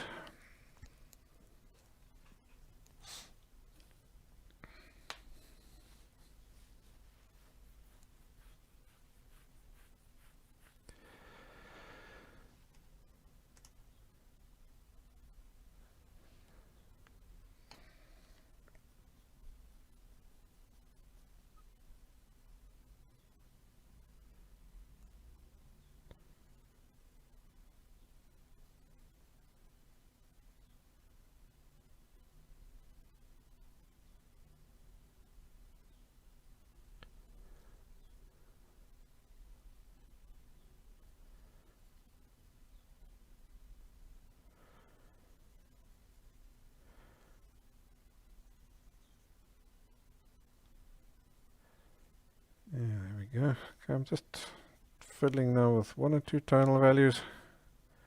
I think that's probably good enough for there. Happy with that. Alright. Now let's add in ourselves a bit of a background. But we're going to keep that background really, really simple. So you're going to take your cloth again.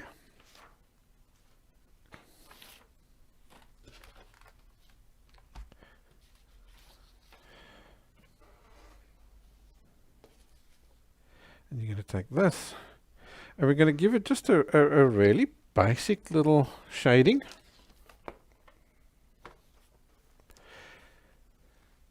And I think just a basic little bokeh background.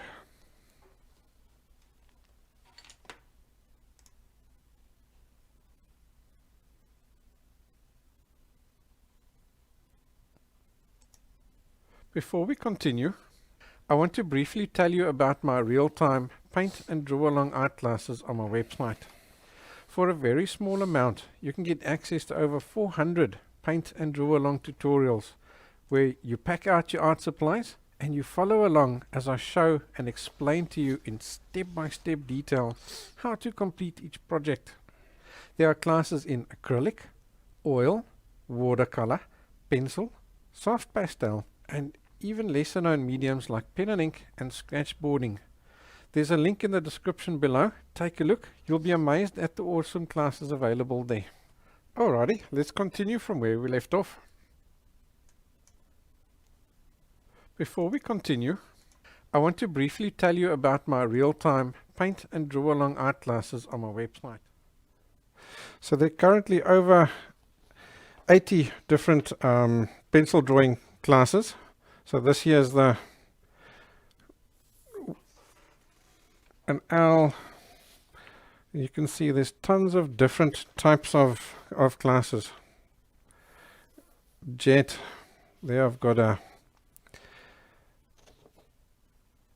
sailboat and a lion. So those are just 4 examples of the classes that are available. So you can go and take a look at them. My website address is over there. Cool. So I'm going to take this, tap it into my dust, and I'm going to tap most of that off, because we want to just add a very basic little tonal value here in the background. So I'll start here in the corner away from the horse, and I'll work my way in, because I don't know how much tonal value this guy is now going to lay down. So I'll start here in this area where it doesn't matter. You can still go dark over there, that's fine. And I'm going to just carefully go right up to the horse and maybe ever so slightly over the edge.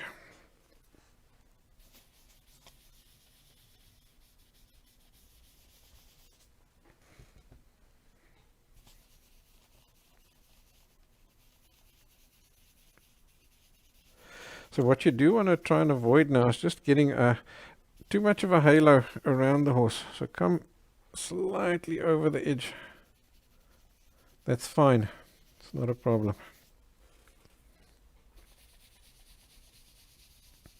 So what I do like to do when I'm doing these backgrounds like this, I do like to keep the corners darker, because that gives you a bit of a looking in effect. So don't be shy to get those dark, the corners reasonably dark.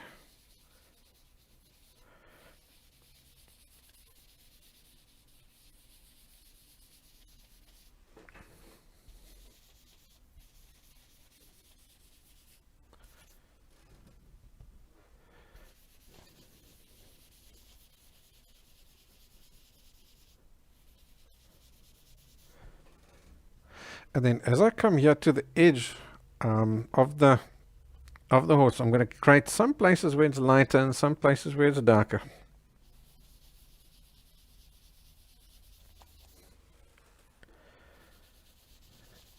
Okay, let's get this corner darker as well. So some places I'm coming really carefully up to the edge over there. In other places I'm not. And that's where I'm going to avoid getting a halo around the whole horse.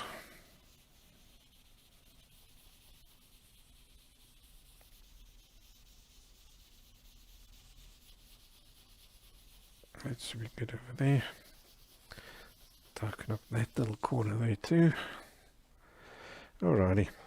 So let's start adding a suggestion of some kind of detail. So I'm going to maybe draw, let's take a line across there like that.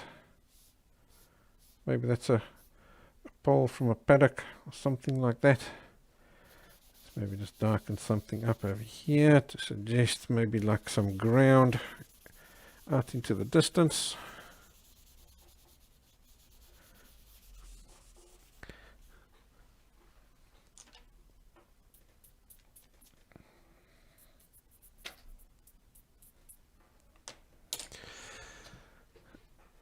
And let's take the Kneaded Eraser and let's create a bit of a bokeh effect in the background.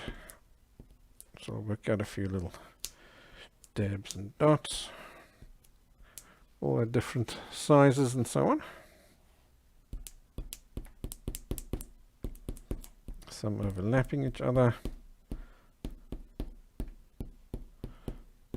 some small, some big.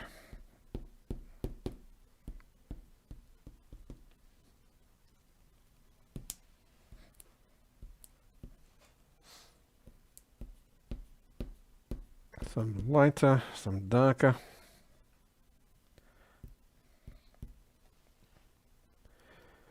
And then make very sure that you get one or two that are actually overlapping the horse to show that they're going in behind. Okay, I'm going to take some more dust, graphite dust, and just darken up a few areas in between, just to give you, just again, some more different contrasts and things.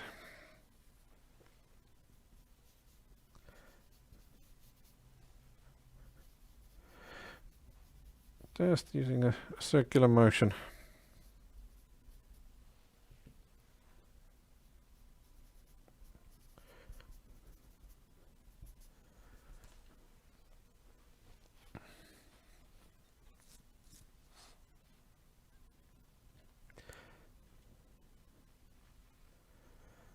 Okay, so we're in the home stretch now.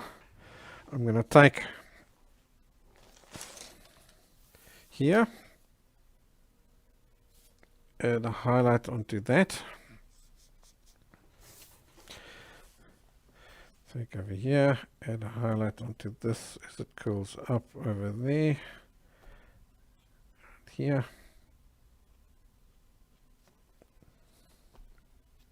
So now I'm using that background to my advantage to add little highlights and things.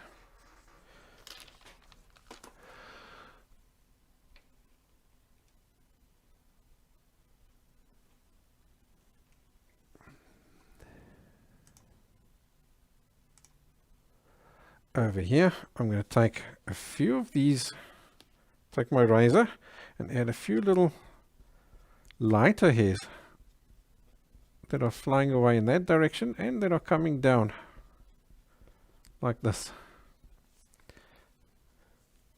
In here too, you can add a few little lighter hairs as well. In other words, some hairs are catching a highlight and some of them are darker.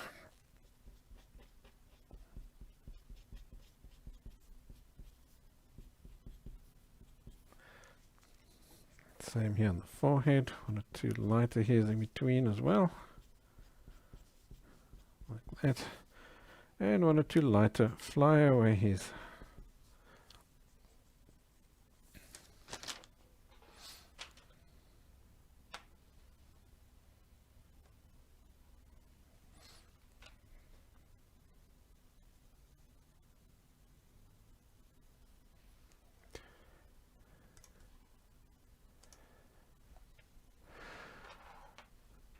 Alrighty. Now that I've put a background in, all I'm going to do is just check, do I have still a good contrast all the way on the edges of the horse? So here and there, you may now have to just darken up an edge or give it just the slightest little line to make that edge stand out.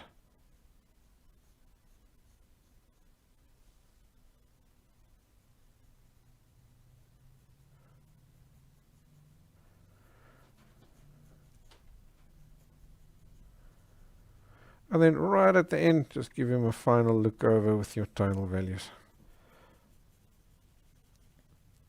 So now you can go ahead and just make them as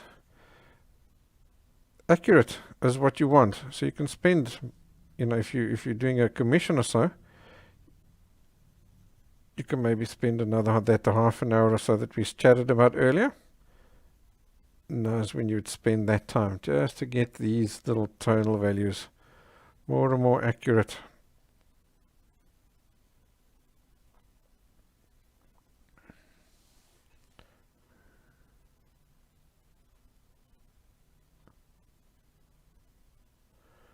Leave that little highlight in the eye there. I think I'm going to even make it a bit smaller. Not too big.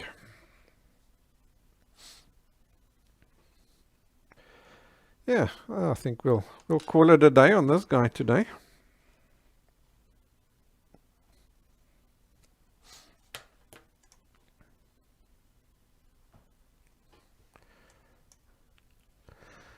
So there we go. I hope you enjoyed today's lesson. It was great fun. I definitely enjoyed it. I'll see you next time. Next time we are going to take this sky scene that we painted in oil, and we're going to add a Spitfire aeroplane into the scene. So I'll see you next week for that one. Take care. Cheerio. Have a great weekend.